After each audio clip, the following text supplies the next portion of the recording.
আমাদের দেশে যারা এই কথা বলে যে হুজুর নমাজ না পড়লে কি হয়েছে, আমার ইমান বড় শক্ত, এটারে বড়টা শয়তানে ভাইছে, কথা কোন ঠিক কিনা? হুজুর আমি দাড়ি না রাখলে কি হয়েছে, জানেন আমার ইমান কত শক্ত। এ বুয়াপুর বাজারে যায় জিজ্ঞান তো আমার কাছে কেউ একটা টেয়া পাইবনি, আমার ইমান কত শক্ত।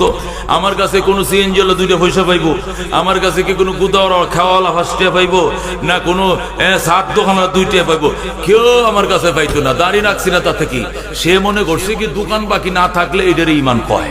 হে মনে করছে দোকান বাকি না থাকলে কি ইমান, এটা ইমান না দোস্ত। আল্লাহ রাব্বুল আলামিন বলে ইমানদারেরা ইসলামের ভিতরে ঢুকো। ইসলাম কোন থেকে শুরু হয়েছে? পায়ের তালার থেকে ইসলাম শুরু হয়েছে মাথার তালা পর্যন্ত। পায়ের তালার থেকে ইসলাম শুরু হয়েছে মাথার তালা পর্যন্ত। ইস্তেঞ্জা খানার থেকে শুরু হয়েছে ইসলাম বাইতুল্লাহর হজ পর্যন্ত। ঘুম থেকে ওঠার থেকে শুরু হয়েছে ইসলাম আরেকবার ঘুম যাওয়া পর্যন্ত। জন্ম থেকে শুরু হয়েছে ইসলাম আরেকবার মৃত্যুবরণ করা পর্যন্ত, ঠিক কিনা? যেদিন জন্ম নিয়েছিলা এই দিন ইসলাম শুরু হয়েছে ডাইন কানে আজান। কোন কোন কোন যেদিন জন্ম নিয়েছিলেন ওই দিন ইসলাম শুরু হয়েছে ডাইন কানে আজান, বাম কানে একামত, কথা কোন ঠিক কিনা? এই যে ইসলাম শুরু হয়েছে, এই ইসলামের পরে নাম রাখবা ইসলামী, আকিকা করবা, কোরআন শরীফ পড়বা, লেখাপড়া করবা, চাকরি করবা, বিয়া করবা, সন্তান নিবা, বড় লোক পড়ালেখা করাইবা, বিয়া দিবা, দুনিয়াদারি করবা, হজ করবা, যাকাত দিবা, সব দিবা। এরপরে সর্বশেষ মিনহা খালাকনাকুম ওয়া ফিহা নুঈদুকুম ওয়া মিনহা নুখরিজুকুম তারাতান উখরা বিসমিল্লাহ ওয়া আলা মিল্লাতি রাসূলিল্লাহ বলে আবার কবরে ঢুকায়া দিবে। এই যে জন্মের পরে ডান কানে আজান, বাম কানে একামত। আজান একামত আগে দিয়ে রাখছো, আজানের পরে একামত, একামতের পরে নামাজ। নামাজটা কই? নামাজটা জীবনের শেষে মহল্লার লোকে মিলে পড়বে, কতক্ষণ ঠিক কিনা? জানাজার নামাজে আজান নাই, জানাজার নামাজে একামত নাই, কারণ কি? আজান একামত অগ্রিম দিয়া রাখছে জন্মের পরেই। জোরে কোন আল্লাহু আকবার। আজানটা জন্মের পরেই দিয়া রাখছে ডান কানে, একামতটাও দিয়া রাখছে, কারণ যে কোনো মুহূর্তে তুমি মারা যাইতে পারো। আজানের সময় পাইতেও পারো, নাও পাইতেও পারো, একামতের সময় পাইতে পারো, নাও পাইতে পারো। এই জন্য দোস্ত আগে আজান একামতটা দিয়া রাখছে, মারা যাওয়ার পরে শুধু বলবে কাতার সোজা করেন। রজব আলী চাচার জানাজা এখন আরম্ভ হবে। আল্লাহু আকবার, কথা কোন ঠিক কিনা? জিলাপিতে যেরকম ফেস, শয়তানেরও পেছে ফালাইয়া দিয়া ওরা ওখানে ঘুরাইতেছে। ওরে বুঝেছে কি, এই বেটা বুয়াপুর জিলাপি পাওয়া যায়, কিন্তু কড়াইয়ের কাছে বইসা গরম গরম বাইজে দিবে, এরকম জিলাপি কি জীবনে পাবি? বাঁচলে ওয়াজ বহু শুনতে পারবে, কিন্তু জিলাপি পাইতে না। এমন বুদ্ধি ওর মাথায় ঢুকাই দিছে, হে ওই কড়ার কিনারে বসে আগুন থাপাইতেছে আর কয় জিলাপি দেই, ডায়াবেটিস হইলে মরলে মরছি, আজকে জিলাপি খাম। সে খাইতেছে, তারে শয়তান জিলাপির থেকেও বড় পেছে পালাইতেছে, কতক্ষণ ঠিক কিনা? আর প্রকৃত পক্ষে আল্লাহ যাদেরকে কবুল করেছেন, আল্লাহ যাদের গুনাহ মাফ করে দেওয়ার ইচ্ছা রাখেন, এদের পিঠে দয়ার পরশ বিছিয়ে দেব। আয় বান্দা আয়, দারোগীর হাজে বদর ওয়ানে ঈদর গাহে নিজ, 1000 বার তওবা শিকাস্তি বাজা বাজা। তওবা করছো, তওবা ভাঙছো, রাত্রে তওবা করছো, সকালে নাই, সকালে তওবা করছো, বিকালে নাই। 1000 বার তওবা করছো, ভাঙছো, অসুবিধা নাই, আবার আসো, আমার তওবার দরজা এখনো বন্ধ হয় না, ঠিক কিনা? দুনিয়ার মন্ত্রী, মিনিস্টার, এমপি সাহেব, ছোট মনির সাহেব, আরো কত বড় মনির, মাঝে মনির, কত কিছু ছিল, আছে, থাকবে। ওনাদের দরবারে গেলে পিএস এর পারমিশন লাগবে। ওনাদের বাড়ির দুয়ারে ডে গার্ড থাকে, নাইট গার্ড থেকে, ইচ্ছে করলেও যাওয়া যায় না। আল্লাহ কো আমার দুয়ারে কোনো গার্ড নাই, দিনেও গার্ড নাই, রাত্রেও গার্ড নাই, ডে নাই, নাইট নাই, 24 ঘন্টা বন্দার জন্য দরজা খোলা। আসো আসো, দারোগীর হাজে বদর ওয়ানে ঈদর গাহে নিজ। এই দরগার ভিতরে কোনো দারোয়ান নাই, গার্ড নাই, সিকিউরিটি নাই, কেসি গেট নাই, কোনো কিছু নাই, 24 ঘন্টা খোলা। আসো, এ আসো কয়ে ডাক দেওয়ার পরে যার কানে রহমতের আওয়াজটা পৌঁছে, আমি টিকতে পারি না, এই পাগলের মতো চলে আসছি, কথা কোন ঠিক কিনা?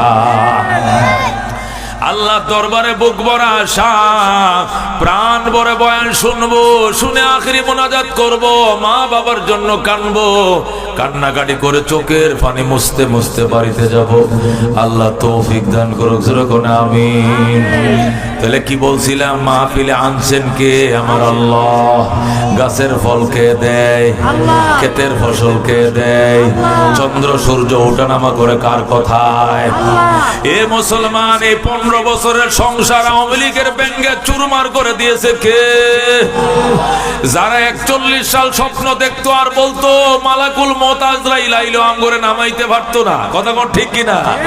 এদেরকে 41 এর পরিবর্তে 2024 সালে কানা ধরে নামাইছে কে? রান্না ভাত এদের নেত্রী খায়া যাইতে পারে নাই, কথা কোন ঠিক কিনা? রান্না করা ভাতগুলো পর্যন্ত খেয়ে যাইতে পারে নাই, এই সুযোগ দেয় নাই কে? আল্লাহর উপর আস্থা আছে না? কার কার হাত বাড়ান, আসেনি আস্থা? তাহলে ক্ষমতার মালিক কে? ক্ষমতার থেকে নামায় কে?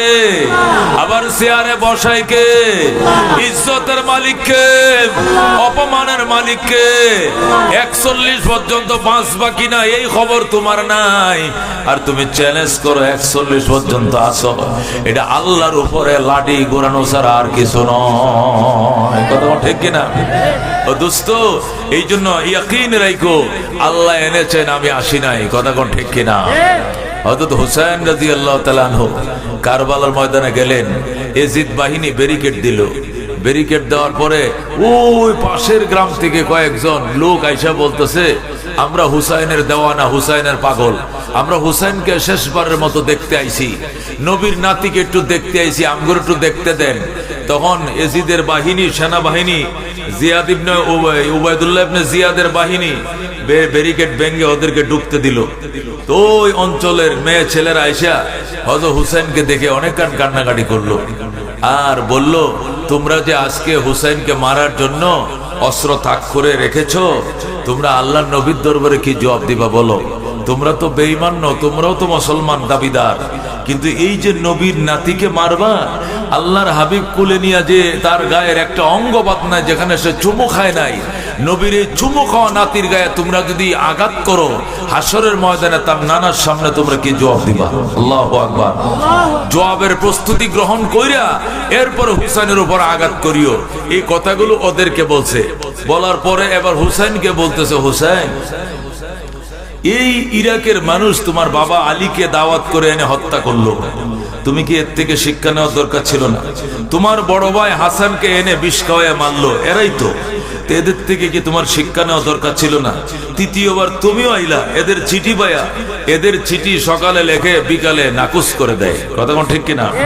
এরা বিশ্বাসঘাতক, এই বিশ্বাসঘাতকদের পাদে তুমি পা দিলা কেন হুসাইন? তুমি কি তোমার বাবার থেকে শিক্ষা নেওয়ার দরকার ছিল না? তোমার বড় ভাই হাসান থেকে শিক্ষা নেওয়ার দরকার ছিল না? হযরত হুসাইন বলে, চুপ করো মিয়া, তুমি কাকে বয়ান শোনাইতেছো? আমি আসি নাই, আমাকে আনা হয়েছে, আনা হয়েছে। আল্লাহু আকবার। মানুষ আসে না, মানুষকে কে করে? আল্লাহ আনে।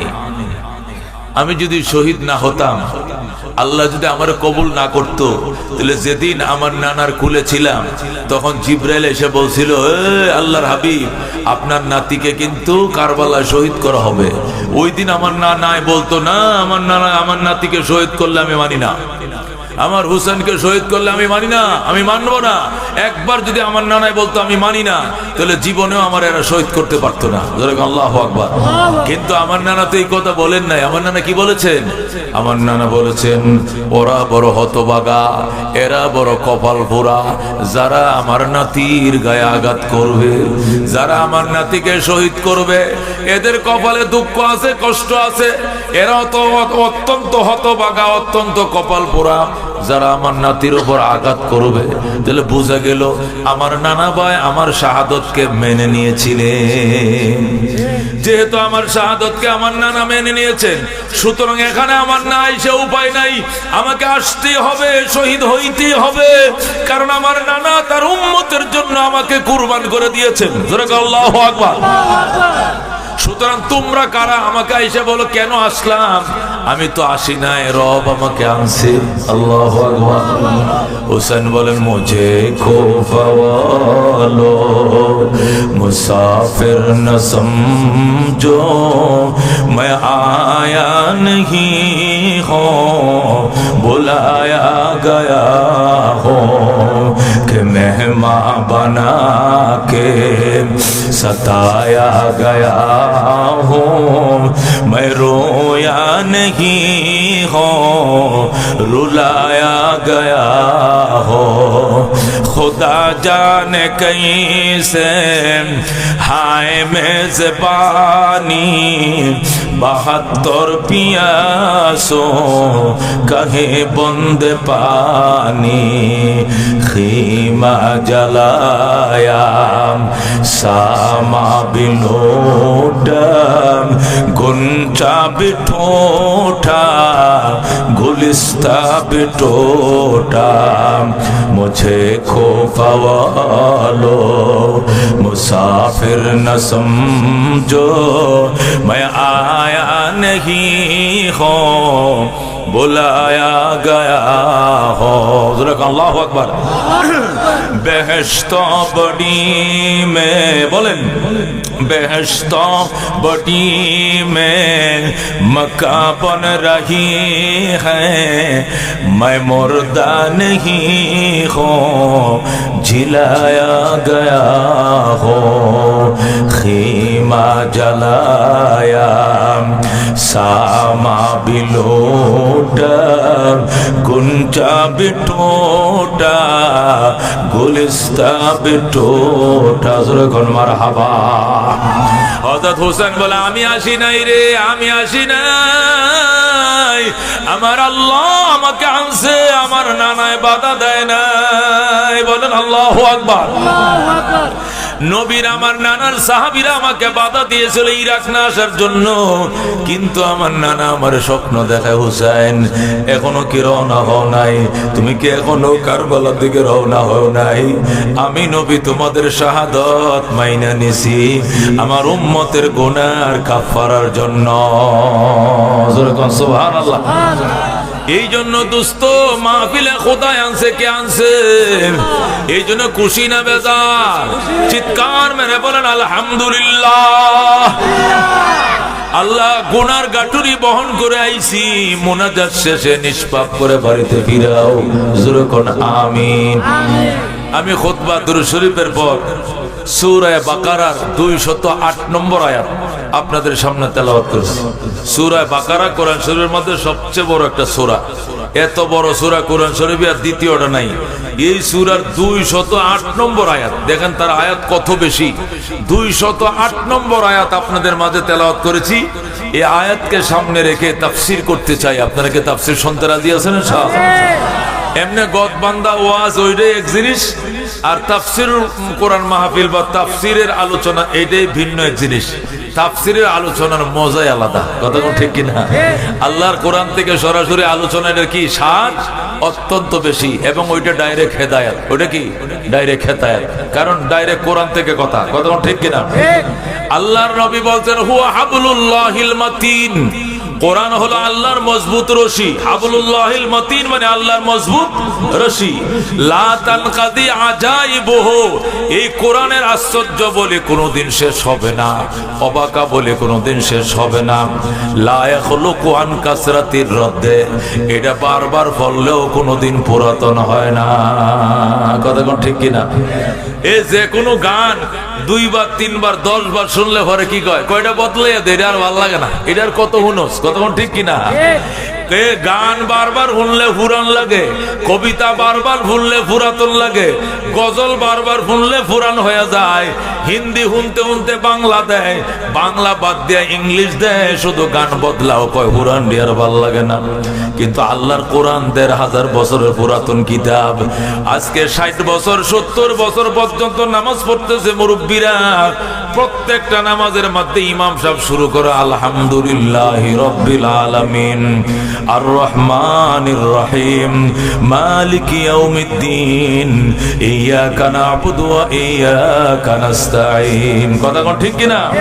প্রত্যেকটা নামাজ শুরু করে সূরা ফাতিহা দিয়া, কিন্তু কোনদিন কি কইছিলেন হুজুর আর আলহামদু সূরা কত পড়েন আর ভাল লাগে না? কইছেন নি কোনদিন? হুজুর আজকে থেকে নতুন সূরা দিয়ে আরম্ভ করবেন, আলহামদু সূরা আর ভালো লাগে না, একটা সূরা কত পড়েন? আল্লাহ নবী কল্লা ইয়াখলুকু আন কাসরাতির রাদ্দে, এটা যদি হাজার হাজার বার পড়ো তারপরে কোরআন কোনদিন পুরাতন হয় না। সুবহানাল্লাহ। মান ক্বালা বিহি সাদাকা, যারা কোরআন দিয়ে কথা বলে 100% সত্য বলে, জোরে আল্লাহু আকবার। ওয়া মান আমিলা বিহি ইহতাদা, আর যারা কোরআনের উপর আমল করে ডাইরেক্ট হেদায়েত পায়, জোরে আল্লাহু আকবার। এইজন্য আল্লাহর কোরআন থেকে কথা বলতেছে, শুনতে রাজি আছেন নি? কারা কারা রাজি আছেন হাত বাড়ান। আল্লাহ তুমি কবুল করো, জোরে কোন আমিন। বাজান রে, এটা কোনো শাহরের লড়াই না, এটা কোনো কুস্তি খেলা না, এটা কোনো মমতাজের কোনো মাহফিল না, এটা আলেম ওলামাদের মাহফিল। এটা বইয়া শুনলে সুন্দর বেশি, সওয়াব বেশি, দাঁড়ায় শুনলে বেয়াদবি। এই জন্য আপনারা দয়া করে বইসা পড়েন। এত সুন্দর কেয়ারবন আপনাদের লাগে রাখছে কর্তৃপক্ষ। এই মুরব্বী মানুষ আমার বাবা জানে মাহফিল সভাপতি, সে এই মাহফিলের জন্য কেয়ারবন কত জায়গার থেকে খুঁজে আনছে আইনা আপনাদের বসার জন্য। বইসা শুনেন, এই আপনাদের বিরক্ত লাগার আগে আমি ছেড়ে দেব। মোনাজাত করে মা বাবার জন্য চোখের পানি মুইচা মুইচা বাড়িতে যাইবেন। আল্লাহ নিজের গুনাহ মাফ করুক, মা বাবার গুনাহ মাফ করে, কবর আযাব মাফ করে দেখ, জোরে কোন আমিন। আমি খুতবা দুরূদ শরীফের পর আপনাদের সামনে যে আয়াতটা পড়ছি, এটা সূরাতুল বাকারা 208 নম্বর আয়াত। আয়াতে কারিমার অনুবাদ শুনেন, পরে তাফসীর। অনুবাদ হলো ইয়া আইয়ুহাল্লাযীনা আমানু উদখুলু ফিস-সিলমি কাফা ওয়া লা তাত্তাবিউ খুতুওয়াতিশ শাইতান ইন্নাহু লাকুম আদুউম মুবিন। বলে সুবহানাল্লাহ। আল্লাহ বলে ইয়া আইয়ুহাল্লাযীনা আমানু, হে ঈমানদারেরা। কাকে বলছেন আল্লাহ? ঈমানদারেরা মানে হে বিশ্বাসীরা। ঈমানদার মানে কি? বিশ্বাসীরা। বিশ্বাসী কারা? যারা আল্লাহকে না দেখে বিশ্বাস করে, ফেরেশতাদেরকে না দেখে বিশ্বাস করে, পরকালকে না দেখে মানে, কিতাব না দেখে মানে, নবীদেরকে না দেখে মানে, ভাগ্যের কপালের লেখা না দেখেও বিশ্বাস করে, এদেরকে ঈমানদার বলে। ঠিক কিনা? ঈমানদার কাকে বলে? আল্লাহ বলেন ইয়া আইয়ুহাল্লাযীনা আমানু, ওরে ঈমানদারেরা। ঈমানদার শব্দের বাংলা অর্থ হলো ওরে বিশ্বাসীরা। বিশ্বাসী মানে কি? যারা না দেখিয়া 7টা জিনিস বিশ্বাস করে। কয়টা জিনিস? জোরে কোন কয়টা জিনিস? শুরু করে আমানতু বিল্লাহি, একটা হয়েছে কিনা? আল্লাহর কি করলাম? বিশ্বাস করলাম। দেখছেন নি আল্লাহরে? দেখছেন নি? ওয়া মালাইকাতিহি, তার ফেরেশতাদেরকে বিশ্বাস করা। ওয়া কুতুবিহি, তার কিতাব সমূহকে বিশ্বাস করা। রসুলি, 100 লক্ষ নবী রসুল বিশ্বাস করা। ওয়াল ইয়াউমিল আখির, পরকালকে বিশ্বাস করা। ওয়াল কাদরি খাইরিহি ওয়া শাররি মিনাল্লাহ তাআলা, ভাগ্যের ভালো মন্দ লেখা বিশ্বাস করা। লেখা দেখা যায়নি, কপালের লেখা দেখা যায়, কিন্তু আছে কিনা, লেখা আছে কিনা বিশ্বাস করতে হবে। ওয়াল ইয়াউমিল আখির, পরকালকে বিশ্বাস করা। ওয়াল বাসি বাদাল মাউত, মৃত্যুর পরে আবার জীবিত হওয়াকে বিশ্বাস করাকে ঈমান বলা হয়। ঠিক কিনা? এই যে 7টা জিনিস, আল্লাহকে মানা, নবীগণকে মানা, আসমানি কিতাব মানা, ফেরেশতাগণকে মানা, ভাগ্যের লেখা মানা, পরকাল মানা। ও দোস্ত, মৃত্যুর পরে আবার জীবিত হওয়াকে মানা। এই যে 7টা জিনিস বিশ্বাস করা কি ঈমান বলা হয়? একটাও তো আমরা সচক্ষে দেখি নাই। কথা কোন ঠিক কিনা? আল্লাহর চোখে দেখছেন নি? দেখছেন? আমগো নবীরা দেখছেন? এছাড়া আরো যত নবী আছেন এদেরকে দেখছেন? এই একটা কোরআন শরীফ দেখছেন, একটা কিতাব না দেখছেন? এছাড়া আরো 103টা কিতাব বাকি আছে না? ওইদিকে আমরা দেখছি? দেখি নাই। আমার নবীর সাহাবীরা আমগো নবীরা না দেখছে বেশিতে বেশি? যেমন আমরা কিতাবটা দেখছি, সাহাবীরা কিতাবও দেখছে, নবীও দেখছে। কিন্তু আগের নবীদেরকে কি দেখছে? আগের নবীর উম্মতরা কি পিছের নবীদেরকে দেখছে? দেখছে? দেখে নাই।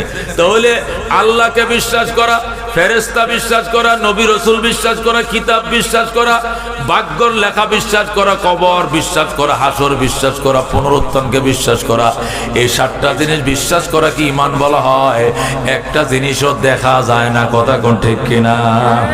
তাহলে ঈমান কাকে বলে? আল্লাহ বলেন ইয়া আইয়ুহাল্লাযীনা আমানু, ওরে বিশ্বাসীরা। বিশ্বাসী বলতে কাদেরকে বোঝাইছে? যারা না দেখে 7টা জিনিসকে বিশ্বাস করে। কোন না দেখে কয়টা জিনিসকে বিশ্বাস করে? এদেরকে বলা হয় ঈমানদার, কথা কোন ঠিক কিনা? এখন নাস্তিকরা কি বলে? যা না দেখিব দুই নয়নে, বিশ্বাস করিব কেমনে গুরুর বচনে। মানে যা দেখবো না তা মানবো না। জোরে কর নাউযুবিল্লাহ। যা দেখবা না তা মানবা না, তাহলে দেখকে মানবা, তাই তো? দেইকা মানাকে ঈমান বলে না, কথা কোন? দেইকা বিশ্বাস করাকে কি বলে না? ঈমান বলে না। ঈমান বলে না দেইকা কি করাকে? বিশ্বাস করাকে ঈমান বলে। দেইকা বিশ্বাস করাকে ঈমান বলে না। যেমন আসমান দেখা যায়, এই কথা কোন? আসমান দেখা যায় কিনা? আল্লাহ কি বলছেন? তুমি বলো আমানতু বিস সামা, আমি আকাশের উপর ঈমান আনলাম। আল্লাহ ঈমান আনতে কইছে? কি লাগে? আকাশ তো দেখাই যায়, এটা ঈমান আনার দরকার কি? এমনি থুকেই দেখা যায়, কথা ঠিক কিনা? পাহাড় দেখা যায়, আমানতু বিল জিবাল, আমি পাহাড়ের উপর ঈমান আনলাম, এটা বলছে নবী। সাগর দেখা যায়, আমানতু বিল বিহার ওয়াল আনহার, আমি নদী সাগরের উপর ঈমান আনলাম। আল্লাহকে সাগরের উপর ঈমান আনতে কইছে? কি লাগে? আকাশ, পাহাড়, নদী, সাগর এটি দেখা যায়, দেখা দিনের বিশ্বাস করাকে ঈমান বলে না, কথা কোন ঠিক কিনা? এখন এই যে নাস্তিকরা বলে যা না দেখিব দুই নয়নে, বিশ্বাস করিব কেমনে গুরুর বচনে, আমি বলতেছি আরে বেঈমানের হুদ বেঈমান, তুই দেখবি না তো বিশ্বাস করবি না, দেখকে বিশ্বাস করবে। দেইকা বিশ্বাস করাকে ঈমান বলে না, বলে না, বলে না, কথা কোন ঠিক কিনা? না দেইকা বিশ্বাসকে ঈমান বলা হয়, কথা কোন ঠিক কিনা? যতগুলো জিনিসকে বিশ্বাস করতে ইসলামে বলেছে, প্রত্যেকটা জিনিস একটাও দেখা যায় না, সুতরাং না দেইকা বিশ্বাস করাকে ঈমান বলা হয়। আর তুমি দেইকা বিশ্বাস করবা, দেখবাও না জীবনে, তোমার কপালে ঈমানও নসিব হবে না জীবনে, কথা কোন ঠিক কিনা? এই জন্য আল্লাহ ডাক দেয়া কয় ইয়া আইয়ুহাল্লাযীনা আমানু, হে ঈমানদারেরা, হে বিশ্বাসীরা, তোমাদেরকে বলছি যারা বিশ্বাস করছো আমি আল্লাহ আছি, যারা মাইনা নিছো রসুল আছে, যারা মাইনা নিছো আসমানি কিতাব আছে, যারা মাইনা নিছো হিসাব নিকাশ আছে, যারা মাইনা নিছো ভাগ্যের লেখা ঠিক, যারা মাইনা নিছো পরকালে জিন্দা হওয়া লাগবে, জীবনের হিসাব নিকাশ দেওয়া লাগবে, তাদের উদ্দেশ্যে বলছি শুধু বিশ্বাস করলে হবে না, উদখুলু ফিস সিলমি কাফা, ইসলামের ভিতরে কমপ্লিট ঢুকে যাও, পরিপূর্ণভাবে ইসলামের ভিতরে দাখিল হয়ে যাও। বলেন সুবহানাল্লাহ। আল্লাহ বলেন হে বিশ্বাসীরা, হে ঈমানদারেরা, উদখুলু ফিস সিলমি কাফা, তোমরা ঈমান তো আনছো, এবার ইসলামের ভিতরে কমপ্লিট ঢুকে যাও। তোমরা ঈমানদারেরা, তোমরা ইসলামের ভিতরে কি কমপ্লিট ঢুকে যাও। তাহলে বোঝা গেল ঈমান এক জিনিস, ইসলাম আরেক জিনিস। আল্লাহ ঈমানদারকে বলছে ইসলামে ঢুকো। কাকে বলছেন? ঈমানদারকে বলছেন ইসলামের ভিতরে কমপ্লিট ঢুকো। তাহলে বোঝা গেল ঈমান এক জিনিস, ইসলাম কি জিনিস? আরেক জিনিস। এটাকে তাফসীর বলে। এটা বিস্তারিত বুঝাইতে হবে আপনাদেরকে। আল্লাহ বলছেন ঈমান, এই আপনি এর সাথে কথা কোন? এরা পিছনে, এই তুই পিছনে না বলে, তুই তাকে ডিস্টার্ব করবি, পিছে যা বাবা, যা বাবা পিছে যা, তুই গজল কইছিস হইছে, তোর বাবা একটু বড় গপ্প করবো তোর সাথে, আমার ওয়াস্তে ওর বাবা হতে গপ্প করে, শুনছুন কথা? আমার তফসির তো এবার বাপের মতো তাফসীর শুরু হয়েছে, শুনছেন নি? এটা হইতো না। আমার তাফসীর শোনো, কোরআনের আলোচনা ওয়াজিব। শোনা কি ওয়াজিব? ওয়াজিব ওয়াজিব বুঝেন? বিতিরের নামাজ না পড়লে যেরকম কবিরা গুনাহ, কোরআনের আলোচনা শুনতে মন না চাইলে বাইর যান গা, কিন্তু এখানে থাকলে খেয়াল করে শুনতে হবে, এদিক সেদিক তাকানো যাবে না। কি ফাস্তামিউ লাহু ওয়া আনসিতু, কান লাগায়া শোনো এবং নীরব থাকো। এই জন্য দোস্ত অন্যমুখী হওয়া যাবে না, খুব খেয়াল করে শুনতে হবে। আল্লাহ বলছেন ঈমানদারেরা ইসলামের ভিতরে কমপ্লিট ঢুকে যাও। ঈমানদারকে ইসলামে ঢুকতে বলছেন, তাহলে বোঝা গেল শুধু ঈমানে ইসলাম না, ইসলাম ভিন্ন জিনিস, ঈমান ভিন্ন জিনিস, কতক্ষণ ঠিক কিনা? এখন আসেন, ঈমান ভিন্ন জিনিস, ইসলাম ভিন্ন জিনিস কিভাবে? এটা কিভাবে? এটা ব্যাখ্যা বোঝানো রেখে তো তাফসীর বলা হয়। ঈমান বলা হয় মনের ভিতরে বিশ্বাসযোগ্য জিনিসগুলোকে বিশ্বাস করাকে ঈমান বলা হয়, আর ইসলাম বলা হয় কাজে পরিণত করা। কোন? অন্তর দিয়ে বিশ্বাস করাকে ঈমান বলে, বাস্তবে পরিণত করা, কাজে পরিণত করে দেখায় দেওয়াকে ইসলাম বলে। জোরে কোন সুবহানাল্লাহ। তাহলে ঈমান হলো দেখা যায় না কিছু বিশ্বাসের নাম, আর ইসলাম হলো দেখা যায় এমন কিছু কাজকর্মের নাম। কতক্ষণ ঠিক কিনা? তাহলে ঈমানের সম্পর্ক আত্মার সাথে, ইসলামের সম্পর্ক অঙ্গ প্রত্যঙ্গের কার কর্মকাণ্ডের সাথে। কতক্ষণ ঠিক কিনা? ঈমানের সম্পর্ক ভিতরের সাথে, ইসলামের সম্পর্ক বাহিরের সাথে। ঈমান হলো বিশ্বাসের সাথে সম্পর্ক, আর ইসলাম হলো কর্মকাণ্ডের সাথে সম্পর্ক। সুতরাং একটা আরেকটা সম্পূরক। ঈমান ছাড়া ইসলাম হবে না, ইসলাম ছাড়া আবার ঈমানও পরিপূর্ণ হবে না। এই জন্য আল্লাহ বলতেন, ঈমানদারেরা তোমরা ইসলামের ভিতরে কমপ্লিট ঢুকে যাও। যেরকম সুবহানাল্লাহ। তাহলে আমাদের দেশে যারা এই কথা বলে যে হুজুর নামাজ না পড়লে কি হয়েছে, আমার ঈমান বড় শক্ত, এটারে বড়টা শয়তানে ভাইছে। কথা কোন ঠিক কিনা? হুজুর আমি দাড়ি না রাখলে কি হয়েছে, জানেন আমার ঈমান কত শক্ত। এ বুয়াপুর বাজারে যায় জিজ্ঞান্ত, আমার কাছে কেউ একটা টাকা পাইবনি, আমার ঈমান কত শক্ত। আমার কাছে কোনো সিএনজি হলো 2টা পয়সা পাইবো, আমার কাছে কি কোনো গুদাওয়ালা খাওয়ালা 5 টাকা পাইবো, না কোনো সাত দোকানা 2 টাকা পাইবো, কেউ আমার কাছে পাইতো না। দাড়ি রাখছি না তাতে কি? সে মনে করছে কি দোকান বাকি না থাকলে এটার ঈমান কয়। হে মনে করছে দোকান বাকি না থাকলে কি ঈমান। এটা ঈমান না দোস্ত। আল্লাহ রাব্বুল আলামিন বলে, ঈমানদারেরা ইসলামের ভিতরে ঢুকো। ইসলাম কোন থেকে শুরু হয়েছে? পায়ের তালার থেকে ইসলাম শুরু হয়েছে মাথার তালা পর্যন্ত। পায়ের তালার থেকে ইসলাম শুরু হয়েছে মাথার তালা পর্যন্ত। ইস্তেঞ্জা খানার থেকে শুরু হয়েছে ইসলাম বাইতুল্লাহর হজ পর্যন্ত। ঘুম থেকে ওঠার থেকে শুরু হয়েছে ইসলাম আরেকবার ঘুম যাওয়া পর্যন্ত। জন্ম থেকে শুরু হয়েছে ইসলাম আরেকবার মৃত্যুবরণ করা পর্যন্ত। ঠিক কিনা? যেদিন জন্ম নিয়েছিল এই দিন ইসলাম শুরু হয়েছে ডাইন কানে আজান। কোন কোন কোন? যেদিন জন্ম নিয়েছিলেন ওই দিন ইসলাম শুরু হয়েছে ডাইন কানে আজান, বাম কানে একামত। কথা কোন ঠিক কিনা? এই যে ইসলাম শুরু হয়েছে, এই ইসলামের পরে নাম রাখবা ইসলামী, আকিকা করবা, কোরআন শরীফ পড়বা, লেখাপড়া করবা, চাকরি করবা, বিয়া করবা, সন্তান নিবা, বড় লোক পড়ালেখা করাইবা, বিয়া দিবা, দুনিয়াদারি করবা, হজ করবা, যাকাত দিবা, সব দিবা। এরপরে সর্বশেষ মিনহা খালাকনাকুম ওয়া ফিহা নুঈদুকুম ওয়া মিনহা নুখরিজুকুম তারাতান উখরা বিসমিল্লাহ ওয়া আলা মিল্লাতি রাসূলিল্লাহ বলে আবার কবরে ঢুকায় দিবে। এই যে জন্মের পরে ডান কানে আজান, বাম কানে একামত। আজান একামত আগে দিয়ে রাখছো, আজানের পরে একামত, একামতের পরে নামাজ। নামাজটা কই? নামাজটা জীবনের শেষে মহল্লার লোকে মিলে পড়বে। কতক্ষণ ঠিক কিনা? জানাজার নামাজে আজান নাই, জানাজার নামাজে একামত নাই। কারণ কি? আজান একামত অগ্রিম দিয়া রাখছে জন্মের পরেই। জোরে কোন আল্লাহু আকবার। আজানটা জন্মের পরেই দিয়া রাখছে ডান কানে, একামতটাও দিয়া রাখছে। কারণ যে কোনো মুহূর্তে তুমি মারা যাইতে পারো। আজানের সময় পাইতেও পারো, নাও পাইতেও পারো। একামতের সময় পাইতে পারো, নাও পাইতে পারো। এই জন্য দোস্ত আগে আজান একামতটা দিয়া রাখছে। মারা যাওয়ার পরে শুধু বলবে কাতার সোজা করেন। রজব আলী চাচার জানাজা এখন আরম্ভ হবে। আল্লাহু আকবার। কথা কোন ঠিক কিনা? এই জন্য দোস্ত বলতেছিলাম, আল্লাহ ডাক দেয়া কয়, ঈমানদারেরা ইসলামের ভিতরে কমপ্লিট ঢুকে যাও, পরিপূর্ণতার সাথে ঢুকে যাও। ইসলাম কাকে বলে? বাহ্যিক আমলকে ইসলাম বলা। দাঁড়িয়ে এটা ইসলাম, টুপি এটা ইসলাম, পাগড়ি ইসলাম, জুব্বা ইসলাম, নমাজ পড়ি ইসলাম, মসজিদ বানাই ইসলাম, মাদ্রাসা বানাই ইসলাম, আজান দেই ইসলাম, তারাবি পড়ি ইসলাম, সেহরি খাই ইসলাম, যাকাত দেই ইসলাম, ইফতার করি ইসলাম। ও মুসলমান মেয়েদেরকে শিক্ষা দীক্ষা দেয় এটা ইসলাম। হজ করতে মক্কায় যায়, মদিনায় যায় ইসলাম। একবারে ইস্তেঞ্জাখানার থেকে নিয়ে বাইতুল্লাহর হজ পর্যন্ত প্রত্যেকটা পয়েন্টের মধ্যে ইসলাম আছে না নাই? আল্লাহ ডাক দেখো, শুধু ঈমানের দোহাই দিয়ে তুমি থাকবা আর বলবা নামাজ রোজা লাগতো না, হজ যাকাত লাগতো না, ঈমান আমার বড় শক্ত। তোমারে আসল শয়তানে পাইছে, তোমারে জাহান্নামে নিয়ে খানতে হবে। কথা কোন ঠিক কিনা? এইজন্য আল্লাহকে ঈমানদারেরা ঈমানের দোহাই দিয়া পয়সা থাকলে চলবে না। উদখুলু ফিস সিলমি কাফা, ইসলামের ভিতরে কমপ্লিট ঢুকে যাও, পরিপূর্ণতার সাথে ঢুকে যাও। ইসলামের কিছু মানবা আর কিছু মানবা না, তা হবে না। আল্লাহ বলে না তুমিনুনা বিবাদিল কিতাব ওয়া তাকফুরুনা বিবাদ, কিতাবের কিছু মানবা আর কিছু বাদ দিবা। এই ধরনের বাটপারি সিটারে আল্লাহ কবুল করবে না। কথা কোন ঠিক কিনা? ইসলাম মানলে পুরাটাই মানতে হবে। কথা কোন ঠিক কিনা?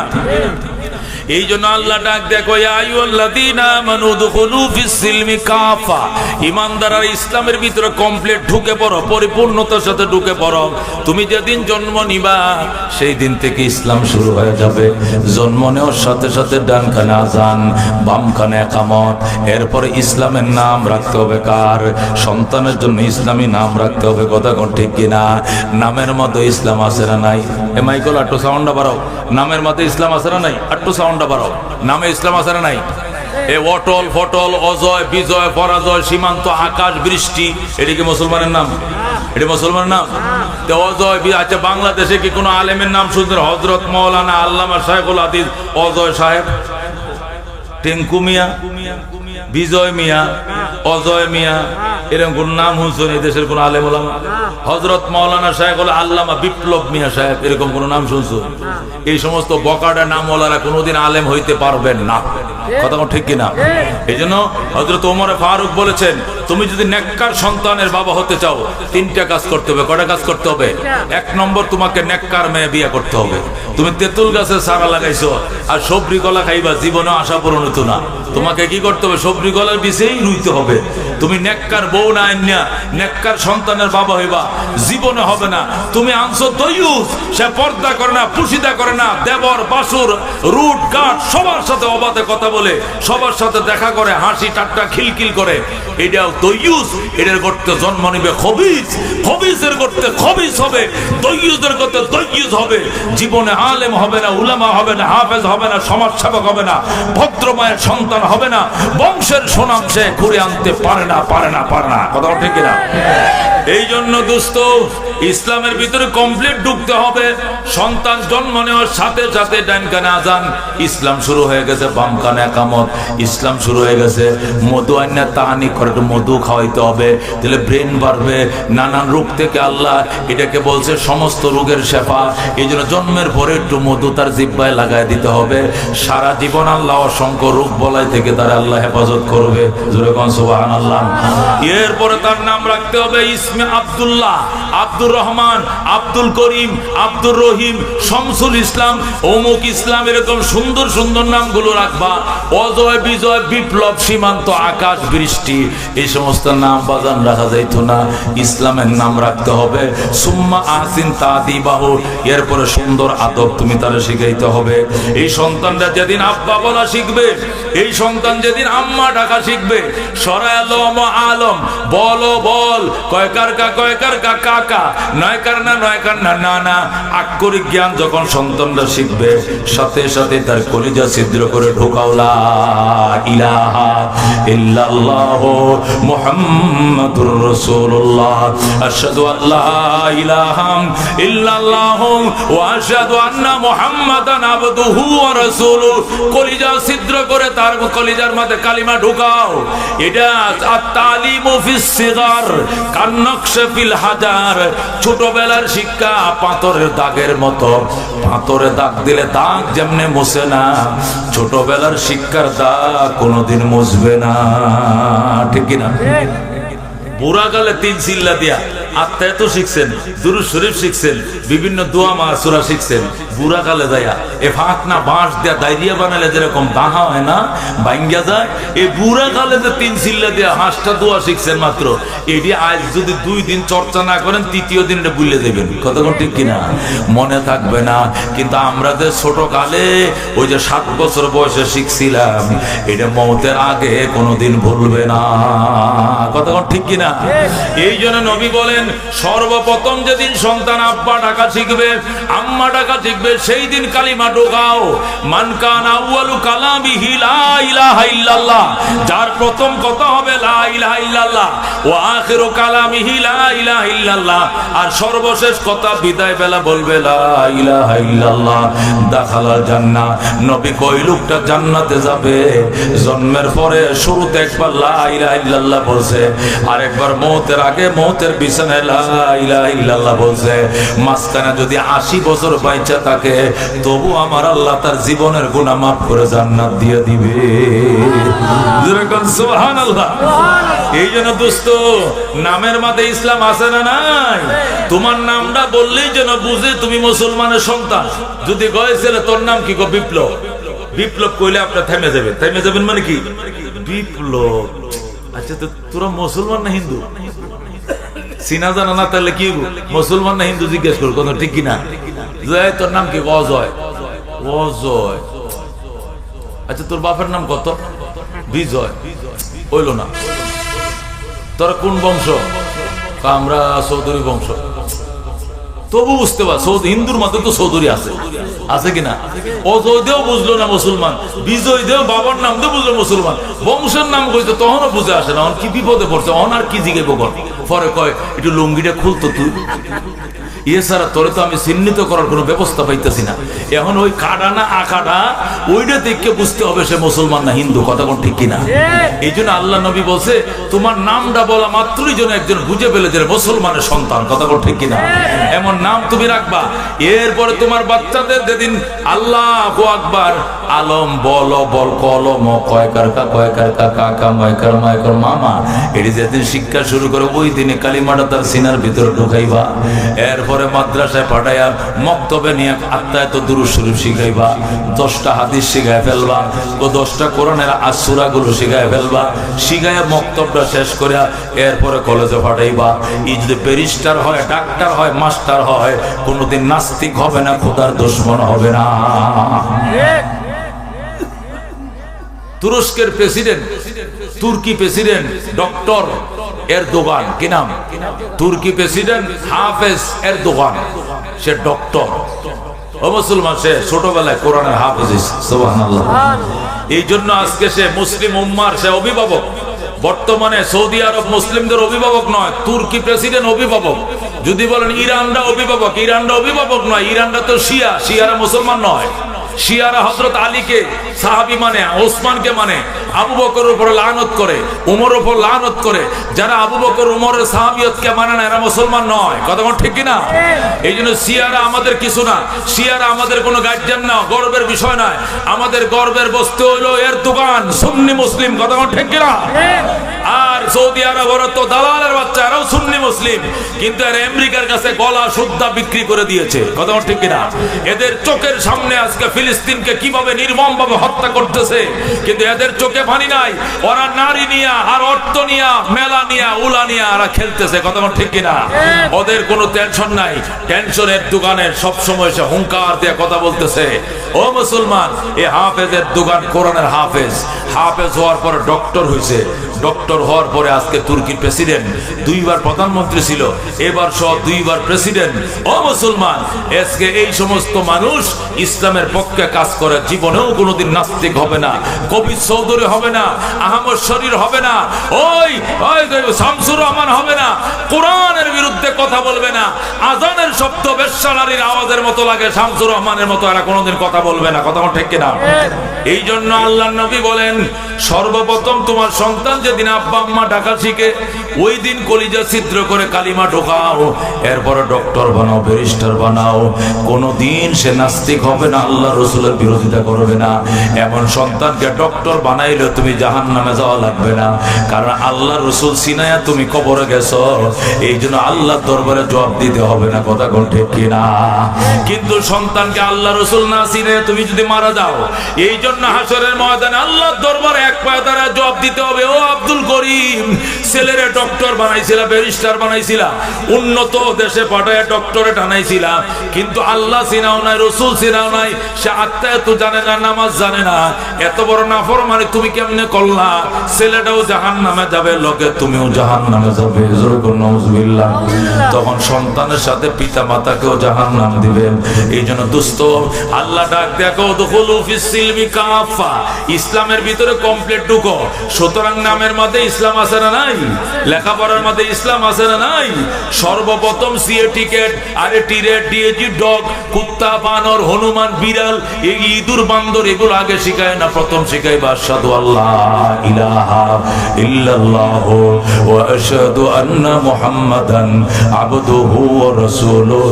সর্বপ্রথম তুমি কোরআন শিক্ষা দাও, এরপরে তুমি যা খুশি তা করো, এরপরে তুমি মরলে জবাব নাই, সে মরল জবাব নাই।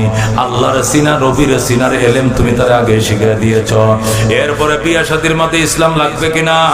আল্লাহ নবী বলছেন তুমি বিয়া করবা দিন প্রাধান্য দিয়া। দিনদার ছিল মেয়েটা, এরপরে বংশ ভালো ছিল আরো ভালো, সুন্দরী ছিল আরো ভালো, এরপরে পয়সার মালিক ছিল আরো ভালো। কিন্তু আগে দেখতে হবে দিন আছে কিনা। প্রথম দেখবা দিন।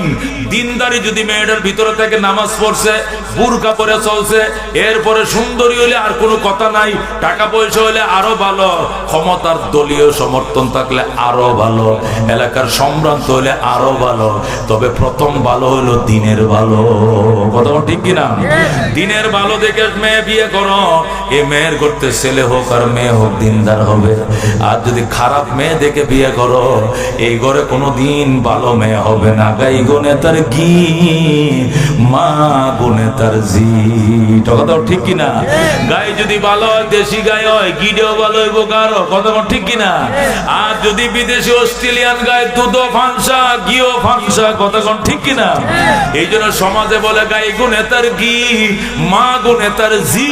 কথা ঠিক কিনা? মা যদি ভালো হয়, জিও ভালো হবে। এই জন্য বিয়ের মধ্যে ইসলাম থাকতে হবে, ব্যবসার মধ্যে ইসলাম থাকতে হবে।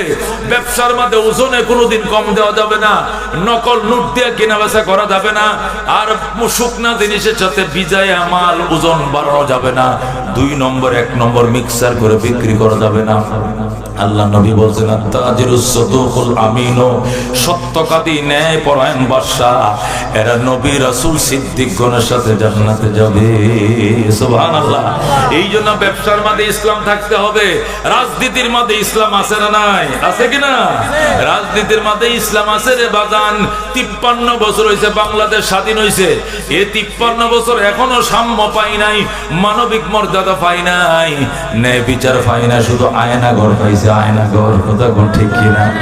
অথচ দেশটা স্বাধীন হয়েছিল 53 বছর আগে 3টা স্লোগান নিয়ে। কটা স্লোগান? এই বাংলাদেশ স্বাধীন হয়েছিল কটা স্লোগান নিয়ে? বৈষম্য বিরোধী স্লোগান নিয়ে। 1 নম্বরে আমরা সাম্য প্রতিষ্ঠা করব বলেই যুদ্ধ করি, ন্যায় বিচার প্রতিষ্ঠা করব বলে যুদ্ধ করি, মানবিক মর্যাদা প্রতিষ্ঠা করব বলে যুদ্ধ করি, আমরা একটি জীবনকে বাঁচাবো বলে যুদ্ধ করি, আমরা একটি ফুলকে বাঁচাবো বলে যুদ্ধ করি। কথা ঠিক কিনা? এটা ছিল স্বাধীনতা সংগ্রামের স্লোগান।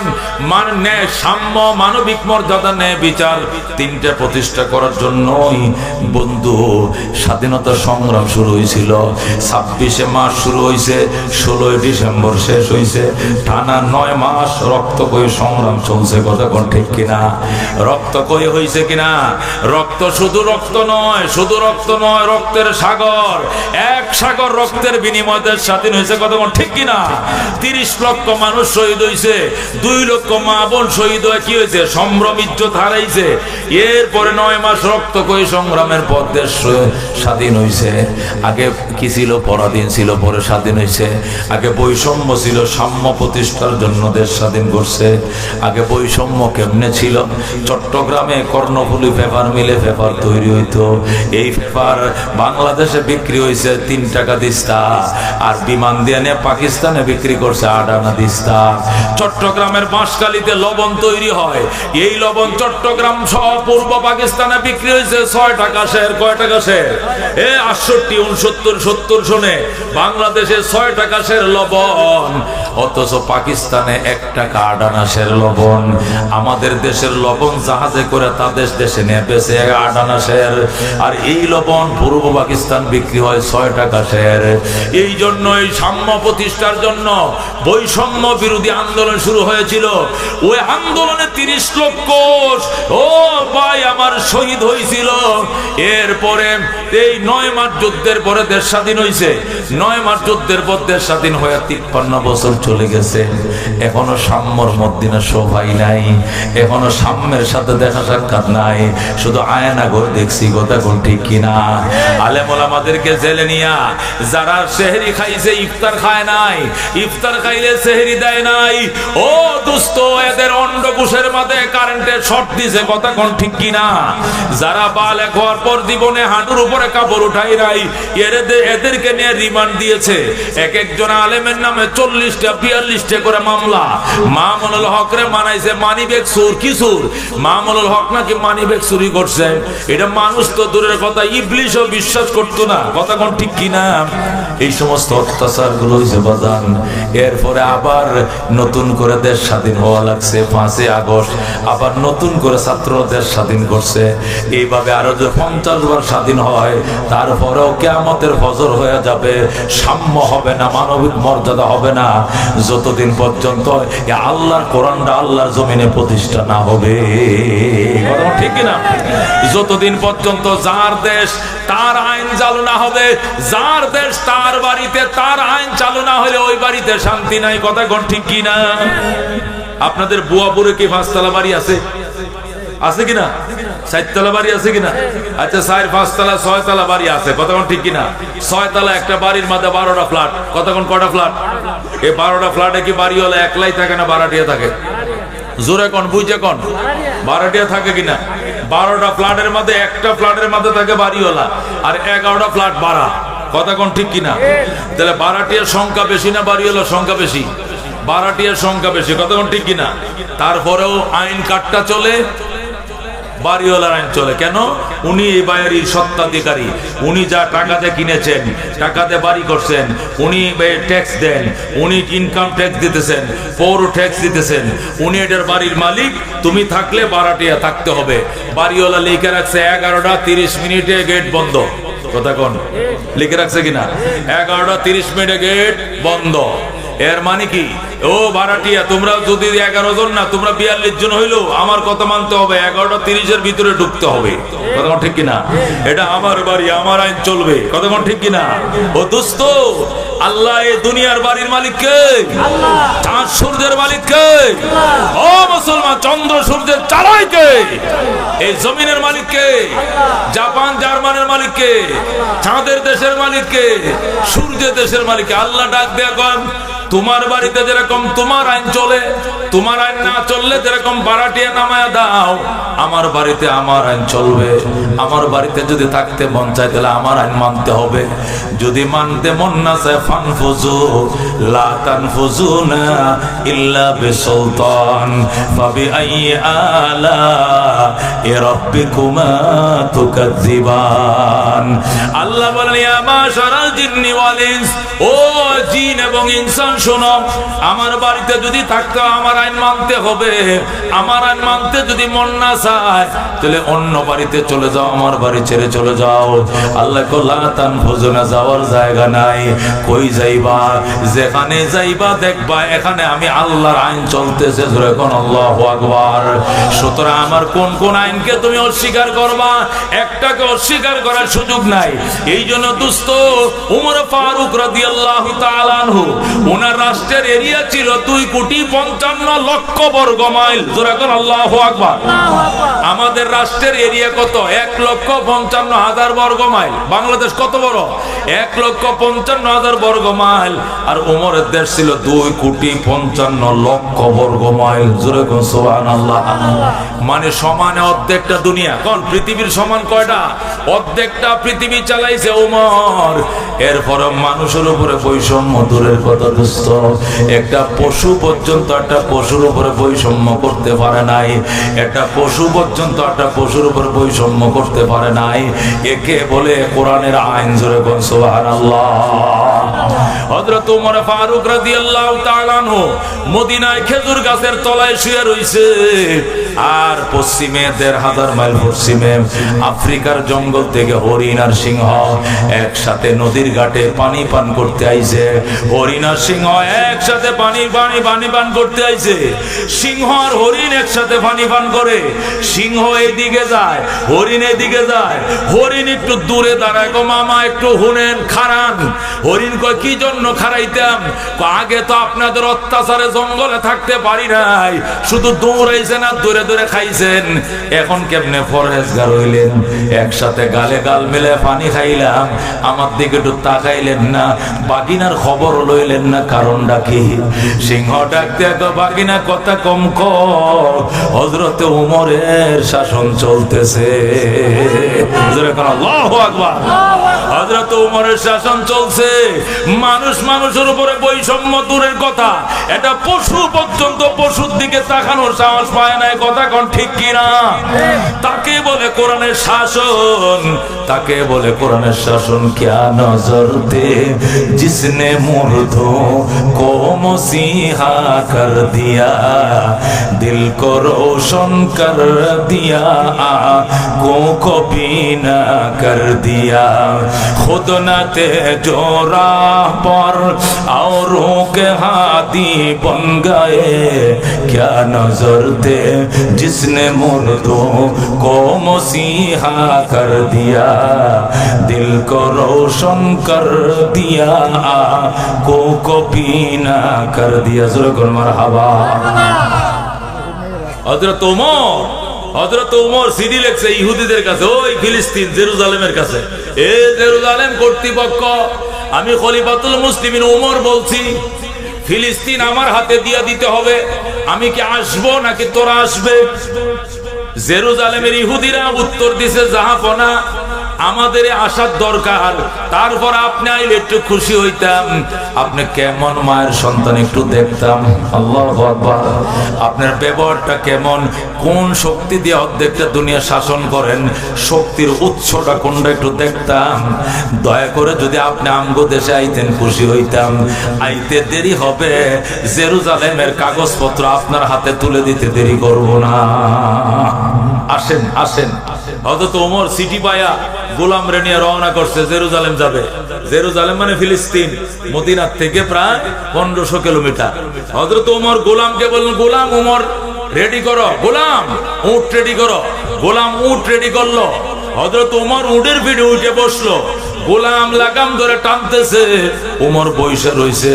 3 মাইল গেছে। কয় মাইল? 3 মাইল পর্যন্ত রশি টানতেছে গোলামে, বইসা রইছে অর্ধেক জাহানের বাদশা ওমর। 3 মাইল যাওয়ার পর এক কদম বেশি যাইতে পারে না, ওমর গুন্না রাখছে। 3 মাইল যাওয়ার সাথে সাথে ওমর লাগামটা টান দিয়ে কয় দাঁড়া। কয় কেন? পরে বলতেছি দাঁড়া। গোলাম দাঁড়াইছে, ওমর লাফ দিয়ে নামছে, নাইমে কয় লাগামটা আমার হাতে দে, এবার তুই উটের পিঠে উঠে বয়, তুই বইসা থাকবে, অর্ধেক জাহানের বাদশা ওমর এগার লাগাম ধরে টানবে। ও মুসলমান, সাম্য কাকে বলে, মানবিক মর্যাদা কাকে বলে? এবার গোলাম উঠে বইছে, ওমর লাগাম ধরে টানতেছে। গোলাম কয় লা ইলাহা ইল্লা আনতা সুবহানাকা ইন্নী কুনতু মিনাজ জালিমিন। ওমর কয় তুই মুসিবতের কালমা পড়স কে? তোর উপরে কোন বিপদ হয়েছে? বিপদ মানে এটা কোনো যে কোনো মুহূর্তে আইতে পারে। কই কি বিপদ? ঠাটাও পড়তে পারে মাথায়, আসমানও ভাঙ্গে পড়তে পারে। কারণ কি? অর্ধেক জাহানের বাদশা লেগাম ধরে টানে, আর আমি মফিজ বয়ে রয়েছে উটের পিঠের উপরে। আল্লাহু আকবার। ওমর ডাক দেখো, গোলাম কথা কম কমিয়া, কথা কম কর। তোমার কবরে তুমি যাইবা, আমার কবরে আমি যাইব। আমার কবরে তুমি যাইবা না, তোমার কবরে আমি যাইব না। আল্লাহ যদি হাসরের দিন জিজ্ঞাসা করে, ওমর অর্ধেক জাহানের বাদশা ছিলা, কিন্তু তোমারে যে রক্ত মাংস দিয়ে বানাইছি, গোলাম রে তো একে রক্ত মাংস দিয়ে বানাইছি। সারা পথ শুধু সেই লাগাম ধরে টানলো, আর গোটা রাস্তা তুমি বসে আরাম করছো। গোলামের কি আরামের দরকার ছিল না? এই কথার কোনো জবাব আমার কাছে নাই। এই জন্য 3 মাইল আমি টানবো, সে বসবে, পরের 3 মাইল সে টানবে, আমি বসবো। এর বেশ কম করা যাবে না। এটাই সাম্য, এটাই মানবিক মর্যাদা, এটাই ন্যায় বিচার, এটাই কোরআন থেকে শিখছি, এটাই নবীর থেকে শিখছি। আল্লাহু আকবার। ও দোস্ত, এইটা প্রতিষ্ঠা না হওয়া পর্যন্ত আওয়ামী লীগ যাবে, বিএনপি আসবে, বিএনপি আসবে, জাতীয় পার্টি যাবে, অমুক আসবে, একটার পর একটা শুধু বদলে হবে, কিন্তু আমগর কপালে ভাগ্যের পরিবর্তন ঘটবে না। কথা কোন ঠিক কিনা? এই জন্য দোস্ত কোরআন লাগবে। আল্লাহ কয়, এই জন্য রাজনীতির মধ্যে ইসলাম আছে না নাই? আছে কিনা?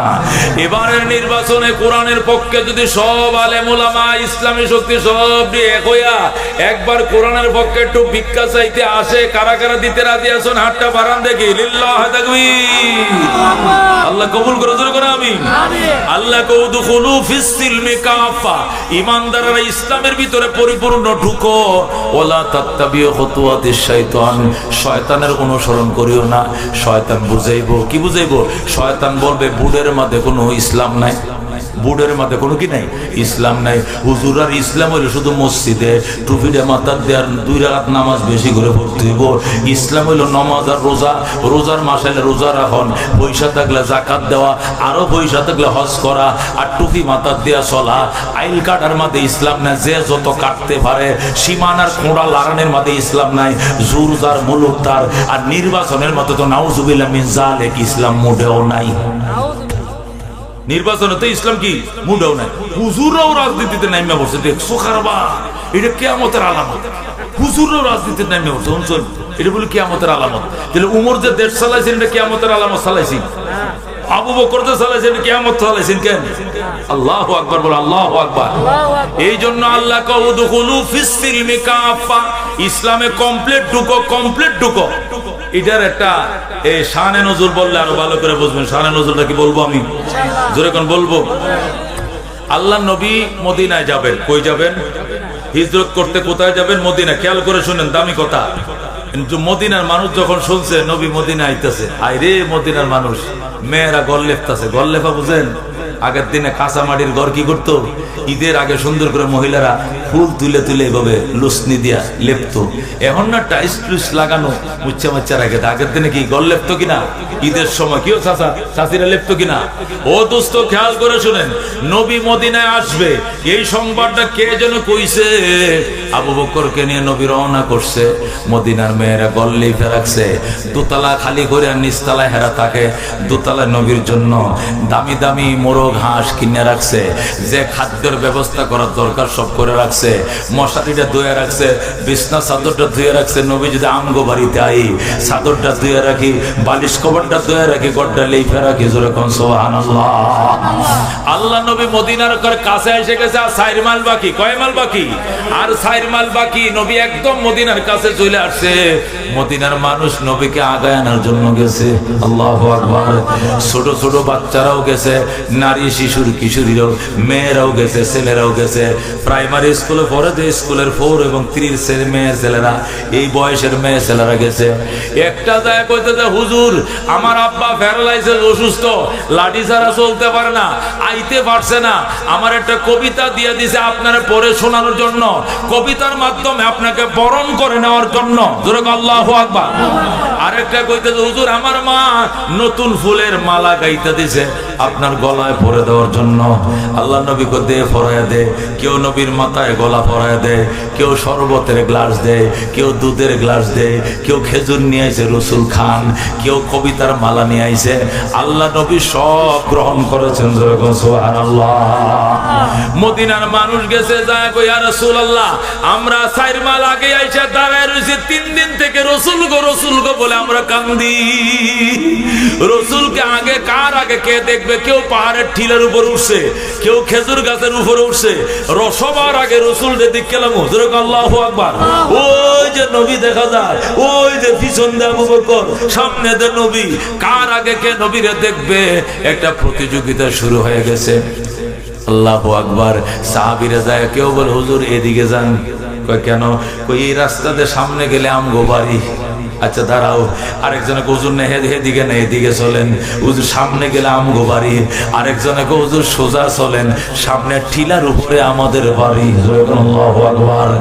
আল্লাহ নবীরে পাগল বানায় ফেলাইতেছে। কেউ হুজুর ডাইনে আমগো বাড়িতে চলেন, কেউ বা আমগো বাড়িতে চলেন, কেউ বলে আমাদের বাড়িতে চলেন, কেউ বলে হুজুর আমগো বাড়ি 2 তলা, আপনার জন্য 2 তলা খালি রাখছি, আমরা নিচতলা থাকবো, আপনি উপরের তলা থাকবেন। কেউ আমগো ঘর ফাঁকা, কেউ বলে আমরা ফাতরের ঘর, কেউ বলে আমরা মাটির ঘর। যে যেমনে পারে রসুলকে রিসিভ করার জন্য পাগল হয়ে গেছে। আল্লাহ নবীর সামনে আইসা 2টা মেয়ে, একটা ছেলে, তারা 2 বোন 1 ভাই। এরা নবীর সামনে আইসা রসুল গো, আমার আম্মা একটা মালা বানা দিছে, পরায় দিতাম দে। নবীর মালা পরায় দিছে গলায়। আরেকটা আমার আব্বা কবিতা দিছে আপনারে পড়ে শোনানোর জন্য, নবীকে পড়ে শোনাও। আল্লাহ নবীর উটের বহর যাইতেছে, রাস্তার মধ্যে কিটকিট করে তারা ভাই বোন নাচে। আর কবিতা পড়ে তলাল বাদরু আলাইনা মিন সানিয়াতিল বেদাম ওয়াজাবা শুকরু আলাইনা মাদা লিল্লাহি দা। মারহাবা। এত সুন্দর সুন্দর কবিতাগুলো করে তারা বরণ করে নিয়েছিল। অর্থ যদি জানতেন তাহলে না বুঝতেন তারা কি বলছিল। এদের কবিতাগুলো নজরুল ইসলাম বাংলা করছে, বলবো নি বাংলা। এই সুন্দর সুন্দর কিশোর কিশোরী ছোট বাচ্চা ভাই বোনেরা আল্লাহ নবীর উটের বহরের সামনে কিটকিট করে নাচতেছিল আর বলতেছিল রাতের আধার কেটে কেটে আকাশে চাঁদ উঠলো। সুবহানাল্লাহ। ছোট কিশোর কিশোরীরা বলছে আমগো মদিনার আকাশে নবুয়তের চাঁদ উঠছে, মদিনার আকাশে নবুয়তের চাঁদ উঠে গেছে। জোরে করে আল্লাহু আকবার। ও দুস্থ বাচ্চারা খুশিতে আত্মহারা হইয়া নবীর সামনে নাচে আর কবিতা কর রাতের আধার কেটে কেটে আকাশে চাঁদ উঠলো, সারা জাহানের দিক বিদিকে, সারা জাহানের দিক বিদিকে আলোর দ্বারা ছুটলো। তলাল বাদরু আলাইনা মিন সানিয়াতিল বেদাম ওয়াজাবা শুকরু আলাইনা মাদা লিল্লাহি দা। মেয়েটা যখন এটা বলছে এবার ছেলেটা কয় আপা তুই থাম, এখন আমি পড়বো। বড় বইনে যখন ওই সেন্টেন্সটা বলছে এবার ছোট ভাই ডাক দেখো আপু এখন আমারে বলতে দাও। এবার ছোট ভাই বলে নবী কয় হ্যাঁ রে বলতে দাও। তুমি থামো, মেয়েটাকে থামাইছে। এবার ছেলেটা কয় মানবতার বন্ধু তিনি ওগো রহমাতুল লিল আলামিন। সুবহানাল্লাহ। মানবতার বন্ধু তিনি রহমাতুল লিল আলামিন। তাই তো শুকর আদায় করি, তাই তো শুকর আদায় করি কুল মাখলুকাত নিশিদিন। তলাল বাদরু আলাইনা মিন সানিয়াতিল বেদাম ওয়াজাবা শুকরু আলাইনা মাদা লিল্লাহি দা। মারহাবা। আপনি একটু জিকির করেন, আপনি পানি খাইয়ে দেন। মহব্বত লা ইলাহা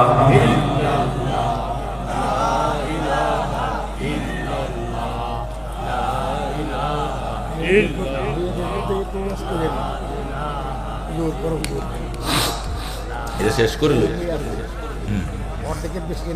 মেয়েরা এটি শুনতেছে কথা ঠিক কিনা?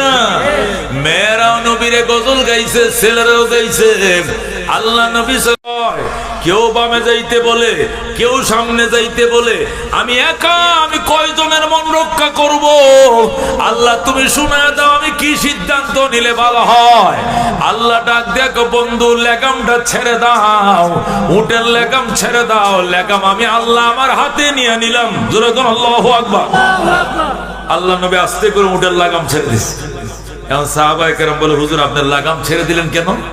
লাগাম তো হলো এটা হিয়ারিং স্টিয়ারিং, কতক্ষণ ঠিক কিনা, এটা দিয়ে গাড়িটা চালায়। উটের এবং ঘোড়ার হলো লাগাম দেয়, ডাইনে টান দিলে ডাইনে যায়, বামে টান দিলে বামে, সোজা টান দিলে সোজা দৌড়া। এটা তো আপনারা বুঝেনি, এটা স্টিয়ারিং সিস্টেম, এটাতে গাড়িটা চালায় যেমনে। এখন আপনি যে লেগাম ছেড়ে দিলেন এখন উট কোন দিকে যাবে? নবী ডাক দেখো সাহাবায়ে কেরাম লাগাম আমি ছাড়ি নাই, লাগাম আমার হাত থেকে আমার আল্লাহ নিজের হাতে নিয়ে নিছে। আল্লাহ বলছে লাগাম আমার হাতে ছেড়ে দাও, আমি উটের লাগাম আল্লাহর হাতে ছেড়ে দিয়েছি। এখন আল্লাহ যারে পছন্দ করেন উট তার বাড়িতে যাবে। সুবহানাল্লাহ। এখন নবী কয় তোমরা দুরূদ শরীফ পড়ো, দেখি আমি কার ভাগ্যে আছি। এখন বুঝে যাইব ভাগ্য পরীক্ষা। সাহাবায়ে কেরাম আল্লাহুম্মা সাল্লি আলা মুহাম্মদ ওয়া আলে মুহাম্মদ জোরে জোরে পড়তেছে, আল্লাহুম্মা সাল্লি আলা মুহাম্মদ ওয়া আলে মুহাম্মদ সবাই পড়তেছে। আর মনে মনে কইতেছে, আল্লাহ আমগো বাড়িতে তোমার নবীরে নিও, আমগো বাড়িতে নিয়ে আমার মা গল লিপে রাখছে, চাদর ধুয়ে রাখছে, সবাই সবারটা বলতেছে। হঠাৎ করে ওমর ডান দিকে, হঠাৎ করে উঠটা ডান দিকে মোর নিয়া ঠিলার উপরে উঠা একদম একটা বাড়ির উঠানের মধ্যে যায় শুয়ে গেছে। ও দোস্ত, পাহাড়ের উপরে উঠছে, ঠিলার উপরে উঠা একবারই এক সাহাবীর বাড়ির উঠানে শুয়ে গেছে। নবী ডাক দেখো, বাড়ির মালিককে, বাড়ির মালিককে। হযরতে আবু আইয়ুব আনসারী ডাক দেখো, হুজুর আমি এই বাড়ির মালিক। বলেন আল্লাহু আকবার। নবী ডাক দেখ, আবু আইয়ুব তুই বড় ভাগ্যবান, আল্লাহ আমারে তোর বাড়িতে আনছে। হুজুর আমনে আয়েন না? আমি আহি নাই, লাগাম তো আমার হাতে ছিল না, লাগাম তো আল্লাহর হাতে ছিল। আল্লাহ নিজের হাতে ধরে তোমার বাড়িতে আনছে। আল্লাহু আকবার। আবু আইয়ুব আনসারী কয়, আলহামদুলিল্লাহ, লাকাল হামদু ওয়া লাকাশ শুকর ইয়া আল্লাহ। ও আল্লাহ, তোমার প্রশংসা, তোমার সব প্রশংসা। আবু আইয়ুব আনসারী আল্লাহর প্রশংসা করতেছে। নবী ডাক দেখো, আবু আইয়ুব রে, আবু আইয়ুব একটা কথা মানবেন? মানবো।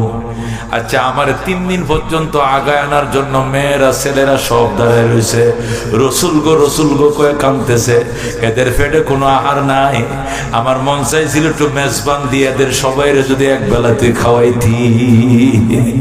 আবু আইয়ুব আনসারী হুজুর আলহামদুলিল্লাহ, আমি খুশি, যতটা উট লাগবে আমি এতটা উট জমে করবো। আমি মদিনার বিশিষ্ট ধনী, আপনি চিন্তা করেন না।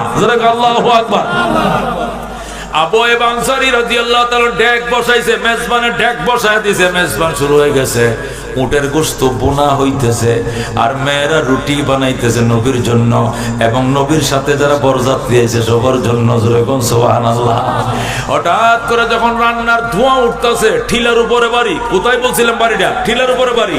ঠিলার উপরে বাড়িতে যখন ধোঁয়া উঠতেছে, ওই ঠিলার নিচে খেজুর বাগানে ইহুদিদের সর্দার আব্দুল্লাহ ইবনে সালাম উনি বাগানে খেজুর কাটতেছে, রাখালদেরকে নিয়ে, কাজের লোক নিয়ে খেজুর কাটতেছে।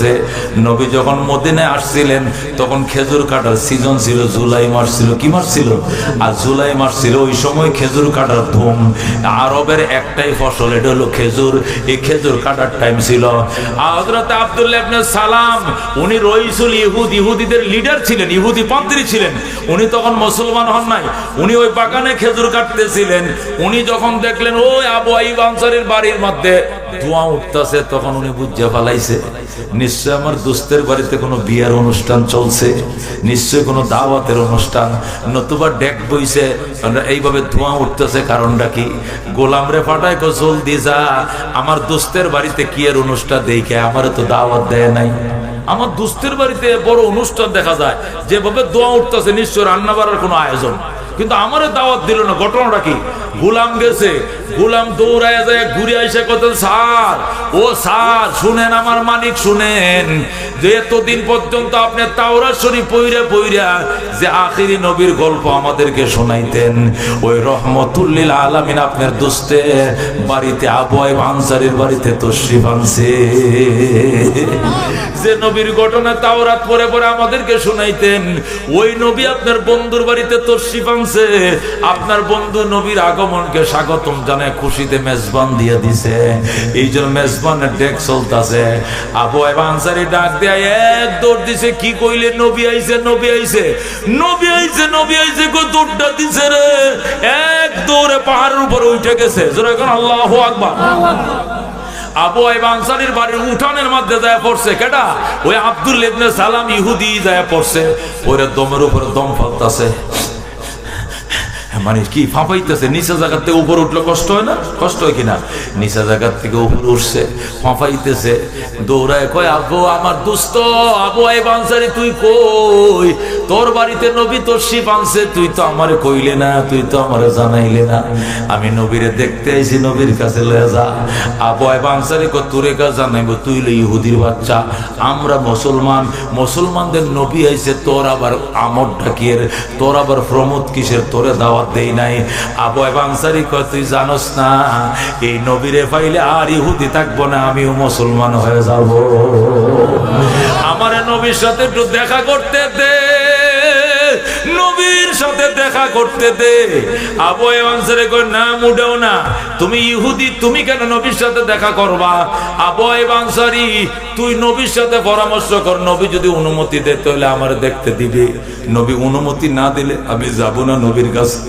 তখন আবু আইব আনসারী যায়, ইয়া রাসূলুল্লাহ, আমাদের মদিনার একজন শিক্ষিত ভদ্রলোক, উনার নাম আব্দুল্লাহ ইবনে সালাম, উনি ইহুদিদের পাদ্রী, ইহুদি তাওরাত কিতাবটা পুরো মুখস্থ। এই লোকটা আপনাকে দেখতে আইছে, এতক্ষণ তো সব মুসলমানরা আইছে, আর এখন আইছে ইহুদির বাচ্চা, এখন কি করা? রসুল কর নাম কি? কর নাম আব্দুল্লাহ ইবনে সালাম। নবী কয় এর নাম আমি মক্কায় থেকে শুনছি, আইতে দে, আইতে দে, বাধা দিস না। জোরে কর আল্লাহু আকবার। রাস্তা খুলে গেছে। আবু আইব আনসারী কয় দোস্ত, তোর জন্য পারমিশন হইছে, যা রওনা কর। আব্দুল্লাহ ইবনে সালাম মাঝখান দিয়ে রাস্তা পায়া এক দৌড়ে নবীর কাছে যায়, এমন ভাবে সাউনি দিছে, ও নবীর দিকে ছায়াই রইছে, ছায়াই রইছে। আল্লাহ নবী কয় ফাদ্দল, বসো হে আব্দুল্লাহ, তুমি বসো। ফাদ্দল হে আব্দুল্লাহ, এ আল্লাহর বান্দা বসো।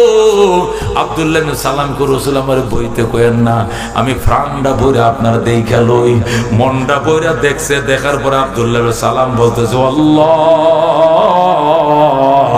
ওয়াল্লাহ লাইসা হাযাল ওয়াজহু ওয়াজহু কাযাব। আব্দুল্লাহ ইবনে সালাম ডাক দেয়, খোদার কসম রে মদিনাবাসী, এই চেহারা মিথ্যাবাদীর চেহারা নয়, এটা 100% সত্যবাদী নবী। জোরে কর আল্লাহু আকবার।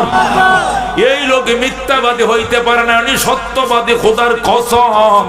ওয়াল্লাহি লাইসা হাযাল ওয়াজহু ওয়াজহু কাযাব, খোদার কসম এই চেহারা মিথ্যাবাদীর চেহারা নয়, উনি আল্লাহর পয়গম্বর, আল্লাহর নবী। এটা বলার সাথে সাথে নবী কয়, কেমনে বুঝলা এটা মিথ্যাবাদীর চেহারা নয়? হুজুর তাওরাত শরীফ আমার সিনার ভিতরে মুখস্থ, তাওরাতের মধ্যে এমন কোন পৃষ্ঠা খালি নাই যেখানে আপনার প্রশংসার কথা লেখা নাই। তাওরাতের লাইনের সাথে আপনার চেহারাটা মিলাইছি, আমি হুবহু মিল পাইছি, কোনো বেশ কম পাই নাই। জোরে কোন আল্লাহু আকবার। নবী ডাক দেয়া গো আব্দুল্লাহ, যদি তোর এতই বিশ্বাস হয় তাহলে মুসলমান হয়ে যা, কালমা পড়। আব্দুল্লাহ হুজুর কালমা আমি একলা বললে কি লাভ? আমি বাগানের মধ্যে হাজার হাজার ইহুদি থুই আইছি, এরা খেজুর কাটতাছে, আমি কি এদের সবাইকে নিয়ে আসবো কিনা? আমি যদি মুসলমান হই, এরা আমার ভক্ত ইহুদিরা সব মুসলমান হয়ে যাবে। নবী কো ঠিক আছে, এদেরকে নিয়ে আয়, একা মুসলমান হইস না, এদেরকে ডাইকে আন। আব্দুল্লাহ ইবনে সালাম দৌড় দিছে, দৌড়ে যায়, ইহুদিরা এতদিন যে নবীর গল্প শুনাইছি, এই নবী মদিনায় আইসে গেছে রে, জলদি আয়। খেজুর সারা জীবন কাটতে পারবে কিন্তু নবী পাইবি না। বলেন আল্লাহু আকবার। ও দোস্ত, যেই মাত্র আব্দুল্লাহ ইবনে সালাম ডাক দিছে, সব ইহুদিরা কাশি থুইয়া, দাও থুইয়া, ফালাইয়া, খেজুর কাটা থুইয়া দৌড়ায় আইছে। আব্দুল্লাহ ইবনে সালামকে হুমচুস নিকো কিতা, কতদেরকে এত বছর যে তাওরাত পড়ে পড়ে যে আখেরি নবীর সুসংগ শুনাইতাম, এই আখেরি নবীর সাথে আমার দেখা হয়েছে। কোথায়? আমার দোস্ত আবু আইব আনসারীর বাড়ি উঠানে বয়ে রয়েছে, সাহাবীরা গোল মিটিং দিয়ে আটকায় রাখছে। চল ওদের কাছে যাই, যদি আমি সত্য মনে করি, কালমা পড়ি, তোর মুসলমান অবিনী কওমু। জোরে বল আল্লাহু আকবার। আব্দুল্লাহ ইবনে সালাম নবীজির কাছে যাইয়া কই, ইয়া রাসূলুল্লাহ, ইয়া হাবিবাল্লাহ, তিনটা প্রশ্ন করব আপনাকে, যদি তিনটা প্রশ্নের উত্তর দিতে পারেন, আমি আব্দুল্লাহ ইবনে সালাম প্রথম মুসলমান হয়ে যাব। আর আমি যখন মুসলমান হয়ে যাব, আমার সাথী ইহুদিরা সব কালমা পড়ে মুসলমান হয়ে যাবে। যেরকম সুবহানাল্লাহ। নবী কো তিনটা প্রশ্ন আরো করবে না, যত খুশি এত প্রশ্ন করে, ইনশাআল্লাহ পড়ার ফড় উত্তর দিয়ে দিব। যেরকম আল্লাহু আকবার। ইহুদি আব্দুল্লাহ ইবনে সালাম কয়, তাওরাত শরীফ থেকে একটা প্রশ্ন, ইনজিল শরীফ থেকে করব একটা, আর জবুর কিতাব থেকে করব একটা। 3 কিতাব থেকে 3টা প্রশ্ন করব। যদি উত্তর দিতে পারো তাহলে আমি বুঝে নিব আপনি আল্লাহর নবী। আর যখন আমি কালমাটা পড়ে ফেলবো, দেখবেন আমার সব বাগানের ইহুদিরা সবই মুসলমান হয়ে যাবে। নবী কয় প্রশ্ন করো। এবার ইহুদি প্রথম প্রশ্ন করি, ইয়া রাসূলুল্লাহ, ইয়া হাবিবাল্লাহ, আমরা যখন জান্নাতে যাব, আল্লাহ যখন জান্নাতীদেরকে জান্নাত দিবেন, জান্নাতে ঢোকার পর নতুন অতিথিরা জান্নাতে যখন ঢুকবে, জান্নাতের অতিথিরা জান্নাতে ঢোকার পর আল্লাহ জান্নাতে প্রথম একটা নাস্তা দিবে। কি দিবে? প্রথম একটা নাস্তা দিবে। ওই নাস্তাটা কোন আইটেম দিয়ে দিবে? এটা কি ডাইল ভাজি আর পরোটা দিবে, নাকি তন্দুর রুটি দিয়ে মুগ ডাল দিবে, নাকি হালুয়া দিয়ে রুটি দিবে, নাকি গরম ভাত আর ডাল আর আলু ভর্তা দিবে?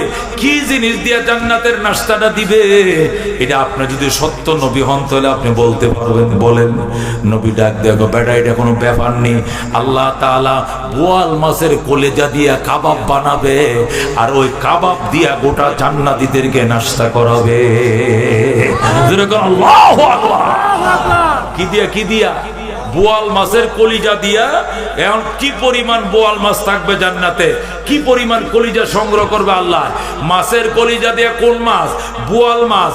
মাছের কলিজা নবী বলছে। আল্লাহ নবী সাহাবী জিজ্ঞাসা করছে, হুজুর কোন মাছ? মাছের কলিজা তো বুঝলাম, কোন মাছ? রুই মাছ না কাতল মাছ? নবী কো ওই মাছ যে মাছ আল্লাহ নবী ইউনুস নবীকে ফেডের মধ্যে রাখছিল। যখন আল্লাহু আকবার। ওই মাছের কলিজা আল্লাহ কবুল করছে, যে মাছ আল্লাহর পয়গম্বর ইউনুসকে 40 দিন ফেডের মধ্যে রাখছে, হজম করে না, গিল খায় নাই, আবার আস্থা নবীটারে কিনারা এনে বমি করে রাইখা দিয়েছে। সুবহানাল্লাহ। তখন সাহাবীরা বুঝা ফেলাইছে এটা কি মাছ? কি মাছ? জোরে কোন কি মাছ? কি আমি কি বয়ান ছেড়ে দিব?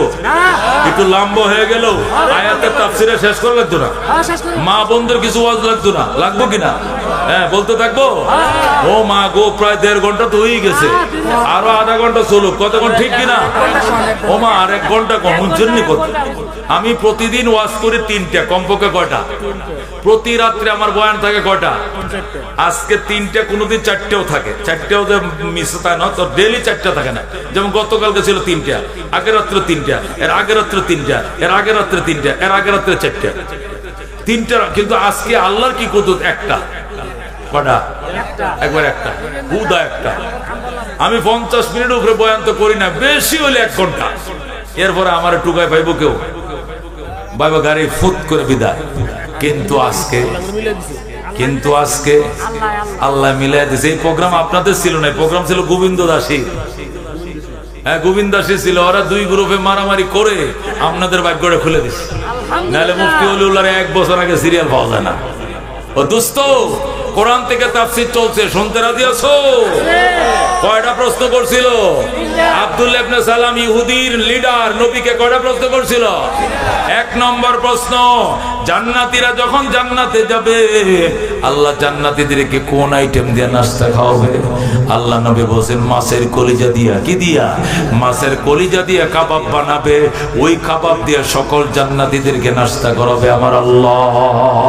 জোরে কোন সুবহানাল্লাহ। যেই মাত্র আল্লাহ নবী প্রশ্নের উত্তর দিছে, যেই মাত্র নবী উত্তরটা দিছে, আব্দুল্লাহ ইবনে সালাম কো সাদাকতা ইয়া রাসূলুল্লাহ, ওগো আল্লাহ নবী আপনি সত্যই বলছেন। হাকাযা ওয়াজাদতু ফিত তাওরাত, আমি এমনই পাইছি তাওরাত কিতাব শরীফে। জোরে কোন আল্লাহু আকবার। তাওরাত কিতাবের মধ্যে এমনই লেখা আছে, মাছের কলেজা দিয়ে আল্লাহ জান্নাতীদেরকে নাস্তা করাবে। আচ্ছা, নবী কয় এবার দ্বিতীয় প্রশ্ন করো। নবী কয় দ্বিতীয়। এবার ইহুদি কয় 2 নম্বর প্রশ্ন হলো, হুজুর ছেলে হয় কেন, মেয়ে হয় কেন? আল্লাহ দেয়। আল্লাহ তো দেয়, ঠিক আছে, এরপরে কোনো বাহ্যিক কোনো কারণ আছে কিনা? নবী কয় আছে। কি কারণ? কয় ইজা গালাবা মা উর রাজুলে আলা মা ইল মারাতে ফা তালিদুল ওয়ালাদু আর রাজুলা, যদি পুরুষের পানি নারীর পানির উপরে বিজয় লাভ করে, মিলন যুদ্ধে যদি স্বামী জিতে যায়, এই মিলনে যদি গর্ভে বাচ্চা ঢুকে, ছেলেটা হবে বাচ্চাটা হবে ছেলে। আল্লাহু আকবার। আর মিলন যুদ্ধে যদি স্বামী হেরে যায়, স্ত্রী জিতে যায়, স্বামীরটা আউট হয়ে গেছে, কিন্তু স্ত্রীটা আউট হয় নাই, অনেক পরে ওনারটা আউট হয়েছে। এই মিলন যুদ্ধে যদি স্ত্রী জিতে যায়, স্বামী পরাজিত হয়ে যায়, নবী বলেন ওই মিলনে যদি রেহেমে বাচ্চা ঢুকে, পানি ঢুকে, এই পানিতে মেয়ে হবে শতভাগ। সুবহানাল্লাহ। হাদিসটা বুখারীতে, শব্দটা এইভাবে, ইজা গালাবা মাউর রজুলে, যখন প্রাধান্যত্ব তৈরি করবে, ইজা গালাবা মানে যখন বিজয় লাভ করবে, মাউর রজুলে, মা মানে ফানি, রজুল মানে পুরুষ, যখন পুরুষের ফানি বিজয় লাভ করবে, আলামা ইল মারাতে, নারীর ফানির উপরে, পুরুষের পানি নারীর পানির উপরে বিজয় লাভ করবে, মানে বুঝেন তো, এটা ছোট বাচ্চারা বুঝবে না, যারা বিয়ের সাথে করছে তারা বুঝবে, সাবালেকরা বুঝবে। মিলন যুদ্ধে যদি স্বামীরা বিজয় লাভ করে, আর এই মিলনের উত্তেজনায় রেহেমের ভিতরে পানি ঢুকে, সন্তানরা ছেলে হওয়ার সম্ভাবনা বেশি। আল্লাহু আকবার। আর যদি মিলন যুদ্ধে স্ত্রীরা বিজয় লাভ করে, স্বামীরা দুর্বল, হিরোইন ইয়াবা বাবা খায়া যৌবন দিছে পানিতে ভাসায়া, টুক্কা টুক্কায় আউট হয়ে যায়, কিন্তু মেয়ের আউট হয় না। এই মিলনে যদি গর্ভে বাচ্চা আসে, বাচ্চাটা মেয়ে হবে, মেয়ে হবে, মেয়ে হবে। আল্লাহু আকবার। সাহাবী কয় যদি মেয়ে না হয়, মেয়ে যদি নাও হয়, অন্তত এই বাচ্চাটা তার মার কালার হয়। বাপ কালো, মা সুন্দর, বাচ্চারা সুন্দর। কিন্তু মার কালার নাও হয়, নাহলে মার চরিত্র রইল ভাই, এই বাচ্চাটা মার। আর যদি বাবারটা বিজয় লাভ করে, ছেলে হবে, ছেলে যদি না হয় মেয়ে হয়, তাহলে মেয়েটা মার সুন্দর কালারটা না হয়, বাবার কালো কালার হইবে। ছেলে হয় না, মেয়ে হয়েছে, মেয়ে হইলে মেয়েটা বাপের কালার পাইবে। দেখা গেছে বাপ কালো, মা সুন্দর, বাবা আশা করছিল একটা সুন্দরী মাই আল্লাহ দিব এর মার মতো, কিন্তু মা মেয়ে হয়ে গেছে বাপের মতো। এরকম হয় কিনা? হয় কিনা? এটারও কারণ আছে। আল্লাহ নবী এত সুন্দর করে উত্তরটা দিলেন, সাহাবী কো সাদাক্তা ইয়া রাসূলুল্লাহ, ওগো আল্লাহর হাবিব, আপনি শতভাগ সত্য বলেছেন, এমনই পাইছি আমি আসমান কিতাবে। আল্লাহু আকবার। রাসূল কয় আবার 3 নম্বর প্রশ্ন কর। সাহাবী আব্দুল্লাহ ইবনে সালাম কো 3 নম্বর প্রশ্ন, মাযা আলামাতুস সাহ। নবী গো, কিয়ামতের আলামত তো বহু আছে, কিন্তু একদম কিয়ামতের কাছাকাছি যে বড় বড় আলামত গুলো দেখা দিবে, যেগুলো দেখা দিলে একদম কিয়ামত কাছে এসে যাবে, ওই আলামত গুলো কি?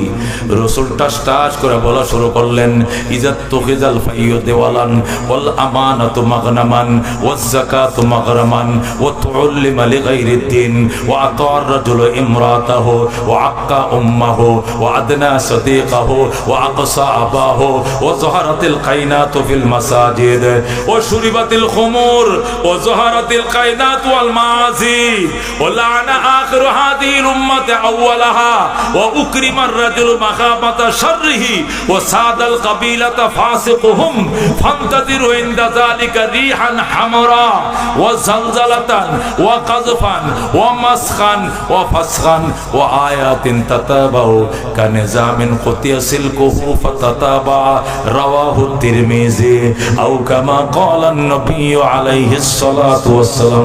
মারহাবা।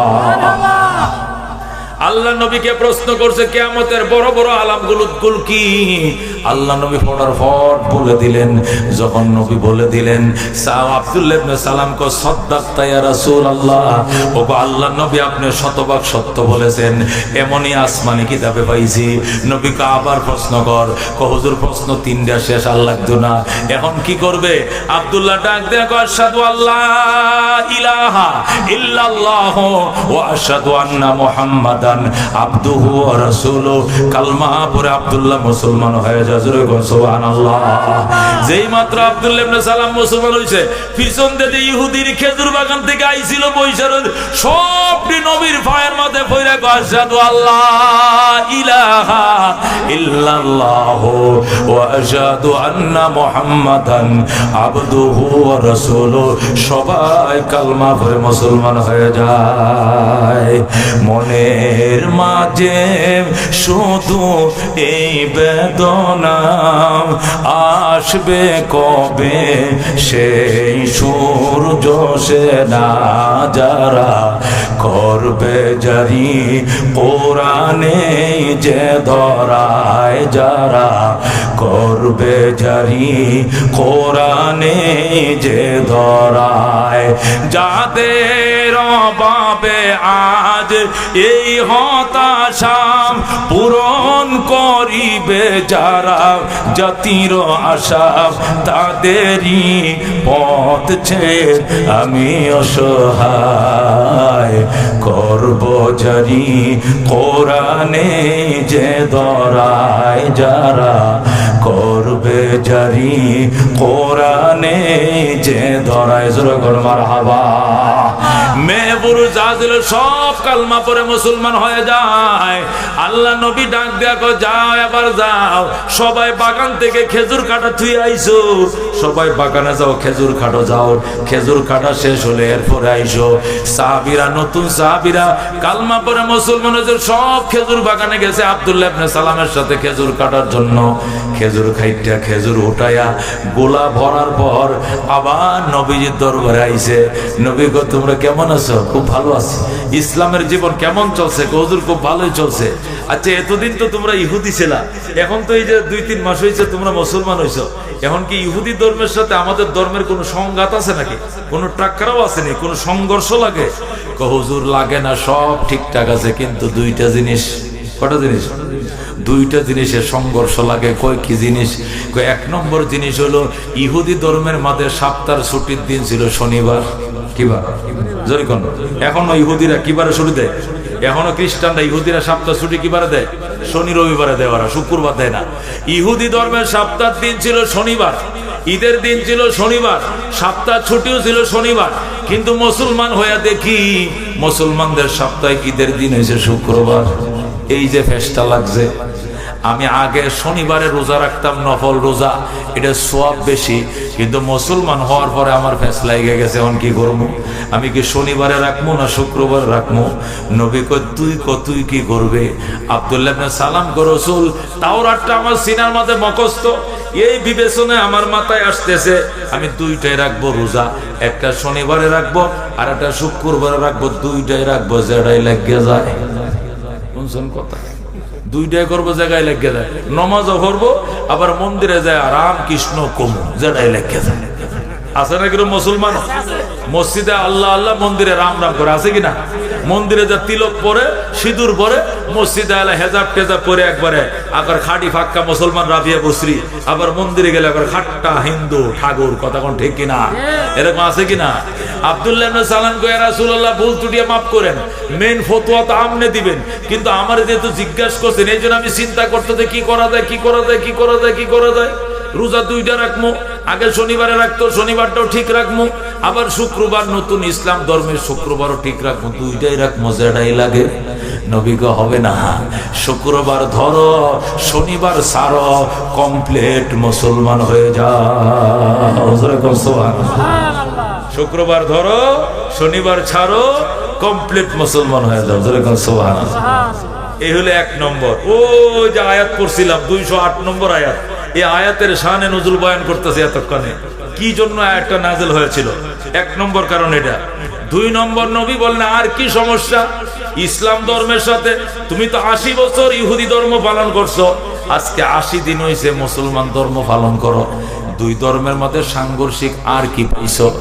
হুজুর আরেকটা সাংঘর্ষিক বিষয় পাইছি, হইলো আগে যখন আমরা ইহুদি ছিলাম তখন উটের দুধ খাওয়া নিষেধ ছিল, চর্বি খাওয়া নিষেধ ছিল, শুধু গোশতটা খাওয়া যাইতো। ইহুদি ধর্মের বিধান হলো গরু, উট, বেড়া, দুম্বা এগুলোর গোশতগুলো খাওয়া যাবে। গোশতের সাথে সাথে চর্বি থাকে না, তেল থাকে না, তেলের টুকরাগুলো সাদা সাদা, এটি খাওয়া হারাম। এগুলো কাইটে চাকুতে ফালাই দিতে হয়। আমরা তো ফালাই না, আমরা 1 কেজি গোশত কিনলে 1 পত্র চর্বি থাকে। কথা ঠিক কিনা? 750 1.5 টাকা 1 কেজি গোশত কিনলে 250 হলো হাড্ডি, 250 হলো তেল, আর আধা কেজি গোস্ত 750, কথাও ঠিক কিনা?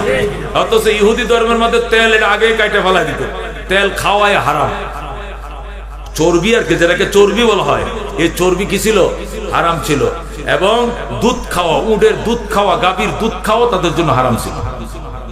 এখন আব্দুল্লাহ ইবনে সালাম কো, হুজুর ইসলাম ধর্মের সাথে আগের ইহুদি ধর্মের তেমন সংঘর্ষ নাই, দুইটা সংঘর্ষ। একটা তো বললাম শুক্রবার শনিবারের সংঘর্ষ, আরেকটা হলো ইহুদি ধর্মের মধ্যে গোশত খাওয়া বৈধ ছিল, চর্বি খাওয়া নিষেধ ছিল, আর দুধ খাওয়া নিষেধ ছিল। কিন্তু ইসলামে আইসা দিকে দুধ হলো 1 নম্বর খাবার, সারাবান তহুর, এটা মহাপবিত্র খাবার।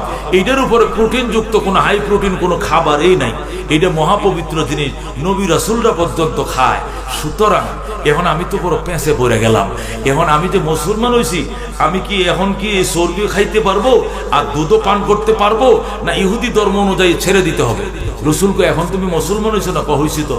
তো তোমার মনে কি কয়? তুমি একজন ইহুদি ধর্মের পণ্ডিত হিসাবে, ইহুদি ধর্মের একজন পাত্রী হিসাবে তুমি বলো তো কি কইলে ফতোয়াটা ভালো হয় বলো। আপনি তো ফতোয়া দিবেন, তবে আমার মতামত হইল চর্বি আর এই দুধ এটা না খাওয়াটাই ভালো। কারণ এত বছর যেহেতু খাই নাই, 40 বছর 80 বছর বয়স হয়েছে, খাই নাই, আর বুড়া কালে ইসলাম ধর্ম গ্রহণ করছি, এখন খাইলেও পেট খারাপ করবো, কারণ এটার প্রতি একটা ঘৃণা এসে গেছে। সুতরাং আর খাইতাম না, এটা নিয়ত করছি। রসুল কা হবে না চর্বিও খাও, গোশত খাও, দুধও খাও, কমপ্লিট মুসলমান হয়ে যাও। এই দুইটা ফতোয়া যখন নবী দিল, কাকে? আব্দুল্লাহ ইবনে সালামকে। আব্দুল্লাহ ইবনে সালামের ফতোয়ার সাথে কিন্তু নবীটা মিলতেছে না, কথা ঠিক কিনা? হেডটি সংশোধন করে নতুন ফতোয়া নবী দিছে। এখন আব্দুল্লাহ ইবনে সালাম বলে, হুজুর এই যে ফতোয়াটি আপনি দিলেন, এগুলোকে আপনি দিলেন নাকি আল্লাহ দিলেন? মানে কি আপনার পক্ষ থেকে বলছেন নাকি আল্লাহর পক্ষ থেকে বলছেন, ওহির মাধ্যমে বলছেন? এটা একটু জানতে চাই। রসুলকে কি কলি, কি বললি? আমি দিলাম আর আল্লাহ দিল মানে কি? আমি কি আল্লাহর ইশারা ছাড়া কোনো কথা বলি? ওমা ইয়ানতিকু আনিল হাওয়া ইন হুয়া ইল্লা ওয়াহয়ু ইউহা। আল্লাহ নিজেই বলছেন, আমার বন্ধু মনের পক্ষ থেকে একটা কথাও কয় না। আমি যেটা ওহির মাধ্যমে পাঠাই, ওই গল্প ওই নবী উম্মতের শোনায়। কথা কোন ঠিক কিনা? সুতরাং রাহমাতুল লিল আলামিন সাল্লাল্লাহু আলাইহি ওয়াসাল্লাম ডাক দেয়া কয়, আমি আমার পক্ষ থেকে কিছুই বলি নাই, আমি যা বলছি আল্লাহর পক্ষ থেকেই। যেই প্রশ্নটা করছে, হুজুর এই যে দুইটা ফতোয়া আপনি দিলেন, একটা হইলো শুক্রবার ধরতে হবে, শনিবার ছাড়তে হবে, আর হইলো চর্বিও খাইতে হবে, দুধও খাইতে হবে, ইসলামে কমপ্লিট ঢুকতে হবে। এই যে ফতোয়াগুলো দিলেন, আমি তো চাইছিলাম শুক্রবার দড়ি, শনিবারও দড়ি, দুইটাই থাক। আমি বলছিলাম যেহেতু চর্বি আগে খাই নাই, দুধও খাই না, এটা বাদ থাক। আগের বহাল দুইটা ফতোয়া তাওরাত অনুযায়ী চলবো, আর বাকি ফতোয়াটি কোরআন শরীফ অনুযায়ী চলবো। তাহলে দুটা ধর্মের উপর আমল হয়ে যাক। আপনি বললেন যে না, এই ধর্ম ছাড়তে হবে, কমপ্লিট এই ধর্মে ঢুকতে হবে। এই কথাটা কি আপনার পক্ষ থেকে বলেছেন না আল্লাহর পক্ষ থেকে? যেই নবী প্রশ্ন করতে, সাথে সাথে জিবরাইল এসে গেছে। আল্লাহু আকবার। জিবরাইলে 208 নম্বর আয়াত নিয়া সাথে সাথে আইসা কইয়া, আইয়ুহাল্লাযীনা আমানু দুখুলু ফিস সিলমি কাফা ওয়ালা তাত্তাবিউ খুতুওয়াতিশ শাইতান ইন্নাহু লাকুম আদুউম মুবিন। জোরে বলো আল্লাহু আকবার। দোস্ত আল্লাহ ডাক দেখো, আমার ইমানদারেরা শোনো, ইয়া আইয়ুহাল্লাযীনা আমানু, এ নো মুসলিম আব্দুল্লাহ ইবনে সালাম শোন। ও খেজুর বাগান থেকে চাষিরা আইছো, তোমরা ঈমান গ্রহণ করছো, তোমরা শোনো, উদখুলু ফিস সিলমি কাফা, ইসলামের ভিতরে কমপ্লিট ঢুকে যাও। শনিবার ছেড়ে দাও, শুক্রবারে ঢুকে যাও। দুধ তোমরা গোশত যেমনে খাও, চর্বি এমনে খাও, দুধ এমনে খাও, ইসলামের ভিতর কমপ্লিট ঢুকে যাও। ওয়ালা তাত্তাবিউ খুতুওয়াতিশ শাইতান, শয়তানে বুদ্ধি দিবে এতদিন খাই নাই আর খায়া লাভটাকে, এই কথা মাইনো না। শয়তানে বুদ্ধি দিবে শুক্রবার রোজা একটা রাখবো, শনিবার একটা রাখি, যেটাই লাগে যায় এইটাও মাইনো না। ওয়ালা তাত্তাবিউ খুতুওয়াতিশ শাইতান, শয়তানের পদাঙ্ক অনুসরণ করো না। ইন্নাহু লাকুম আদুউম মুবিন, নিশ্চয় শয়তান তোমাদের জন্য প্রকাশ্য শত্রু। আল্লাহু আকবার। এ দোস্ত আয়াতে কারিমার শানে নজুল বললাম, তরজমা বললাম, এবার তাফসীর। কারা শুনতে রাজি আছেন? আকবার লিল্লাহ তাকবীর। আল কোরআনের আলো, আল হাদিসের আলো, আল কোরআনের আলো। এমন এক মোনাজাত দিব আজকে, চোখের পানি দিয়া যারা মোনাজাত অতীতে কোনোদিন করো নাই, আশা করি আজকে চোখে পানি আসবে। এই মোনাজাত কারা কারা আশা করবেন? রাজি আছেন ইনশাআল্লাহ? আপনাদেরকে 5টা মিনিট আমি একটু দম লই, জিরাই। 1.5 ঘন্টা হয়েছে। একটানা হার্টের কথা বললে হার্ট ধুপ ধুপ করতে থাকে, হার্টবিট বেড়ে যায়। আপনাদের কাছে অনুরোধ, এই যে সভাপতি সাহেব একটা আবেদন আপনাদের কাছে ওনার বক্তব্যের মধ্যে দিয়েছিল, যেই শিয়ালকোল জামে মসজিদের উন্নয়নের জন্য তার এমার্জেন্সি 3 লক্ষ টাকা দরকার। 2,01,000 টাকার 2,01,500 টাকার পারমিশন, একটা কমিটমেন্ট তিনি পাইছেন। আর 98,500 টাকার একটা কমিটমেন্ট বাকি আছে। আল্লাহকে খুশি করার জন্য, আল্লাহর ঘরের জন্য মাঝখানে কাজটা আমি করে ফেলি। আত্মায়াত সূরাতে বসেন, আত্মায়াত যেমনে বলেন, আহাডুডে ভাঙ্গে বসেন, দুরূদ শরীফ পড়েন। আল্লাহুম্মা সাল্লি আলা মুহাম্মাদ ওয়া আলা আলি মুহাম্মাদ কামা সাল্লাইতা আলা ইব্রাহিম ওয়া আলা আলি ইব্রাহিম ইন্নাকা হামিদুম মাজিদ। আল্লাহুম্মা বারিক আলা মুহাম্মাদ ওয়া আলা আলি মুহাম্মাদ কামা বারাকতা আলা ইব্রাহিম ওয়া আলা আলি ইব্রাহিম ইন্নাকা হামিদুম মাজিদ। اللهم آمين. ربنا ظلمنا أنفسنا وإن لم تغفر لنا وترحمنا لنكونن من الخاسرين.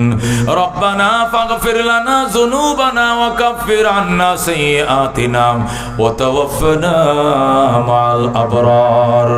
رب اغفر لي ولوالدي وللمؤمنين يوم يقوم الحساب. رب ارحمهما كما ربياني صغيرا. ইয়া আল্লাহ, আমাদের জীবনের গুনাহ খাতা মাফ করে দেন। ইয়া আল্লাহ, এই শিয়ালকোল বটতলা জামে মসজিদের বর্ধিত কাজগুলো সম্পন্ন করার তৌফিক দেন। আল্লাহ, তোমার বান্দারা হাজার হাজার টাকা দিয়েছেন। আল্লাহ, তুমিও তাদেরকে জান্নাত দিয়ে খুশি করিও, জান্নাতের প্রাসাদ দিয়ে খুশি করিও। আল্লাহ, ইয়া আল্লাহ, মক্কা মদিনা জিয়ারত না করায় মরণ দিও না, দিও না, দিও না। আমিন। আল্লাহ, উমরা যাওয়ার নিয়ত করছি, যাওয়ার তৌফিক দাও। আল্লাহ, যারা হজ করতে পারে না, একবার হলো হজে যাওয়ার তৌফিক নসিব ফরমাও। আমার মা বোনরা যারা হজ করতে পারে নাই, তাদের স্বামীরা যেন তাদের স্ত্রীদেরকে নিয়ে হজে যায়। আল্লাহ, সেই তৌফিক তুমি তাদেরকে দান করো। আল্লাহ, মসজিদের কাজকে আসান করে দাও। ইয়া আল্লাহ, যে কথাগুলো শুনলাম আমাদেরকে ইসলামের ভিতরে পরিপূর্ণ ঢুকায় দাও। আল্লাহ, আমরা আজকের থেকে দাড়ি আর কাটবো না। আল্লাহ, আর কোনোদিন টুপি ছাড়া নামাজ পড়বো না। ইয়া আল্লাহ, আমরা কোনোদিন পাঞ্জাবি ছাড়া নামাজ পড়বো না। ইয়া আল্লাহ, জামাতের সাথে নামাজ আদায় করিব। আল্লাহ, রমজানের একটা রোজাও ছাড়বো না। ইয়া আল্লাহ, টাকা থাকলে হজে উমরা চলে যাব। ইয়া আল্লাহ, কুরবানির চাঁদে কুরবানি করব। আল্লাহ, বিবি বাচ্চাদেরকে বুরকা পরাবো। আয় আল্লাহ, দয়ুস বানাবো না। আল্লাহ, নিজের বিবি মিনের মেয়েকে আল্লাহ বুরকা পরায় চালাবো। আজকে শপথ করলাম, আল্লাহ তুমি কবুল ও মঞ্জুর ফরমাও।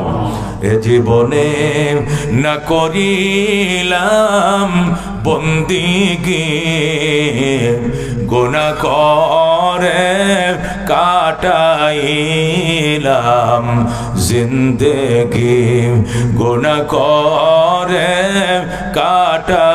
কাটাইলাম জিন্দেগি। তওবা করে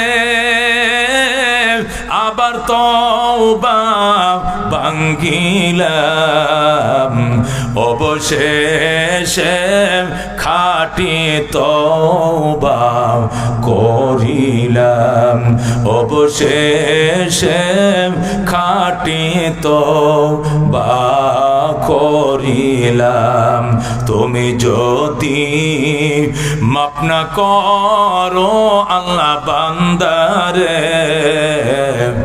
বলো তোমার বান্দা যাবে কার কাছে। তুমি যদি মাপ না করো আল্লাহ হাসরে, বলো তোমার বান্দার কি উপায় হবে, কবরে হাসর আরো আল্লাহ মিজানে পার করিয়া দিয়েন গো আল্লাহ নিজ গুণে। বাবা নাই যার, মাও নাই যার, সংসারে দুঃখ কষ্ট দিও না গো কবরে। আল্লাহ সভাপতি সাহেব অসুস্থ, আল্লাহ তুমি পূর্ণ সুস্থ করো। আল্লাহ লাঠি ছাড়া হাঁটতে পারে তৌফিক দাও। আল্লাহ তোমার ঘরটাকে সুন্দর করে তৌফিক দাও। আল্লাহ নাতির জন্য দোয়া চাইছে, হাফেজ হওয়ার তৌফিক দাও। আল্লাহ আমরা যারা আইছি আমাদের মা বাবারে মাফ করে দাও। আল্লাহ আমি অসুস্থ, আল্লাহ তুমি সুস্থতার নেয়ামত দাও। অনেকে অসুস্থ, ডায়াবেটিস, হার্ট, নানান রোগে আক্রান্ত। আল্লাহ গো তুমি মেহেরবানি করে তোমার কাছে সুস্থতা ভিক্ষা চাই। আল্লাহ সুস্থতা ভিক্ষা চাই। হার্টবিট ভালো রাখো, লিভার কিডনি ভালো রাখো, চোখ দাঁত কান আল্লাহ তুমি ভালো রাখো। আল্লাহ ডায়াবেটিস তুমি কন্ট্রোলে রাখো। আল্লাহ আল্লাহ তুমি মক্কা মদিনা না দেখায় মরণ দিও না। আমার মা বোনদেরকে পর্দা করে চলা তৌফিক দান করো, স্বামীর হুকুম মেনে চলা তৌফিক দান করো।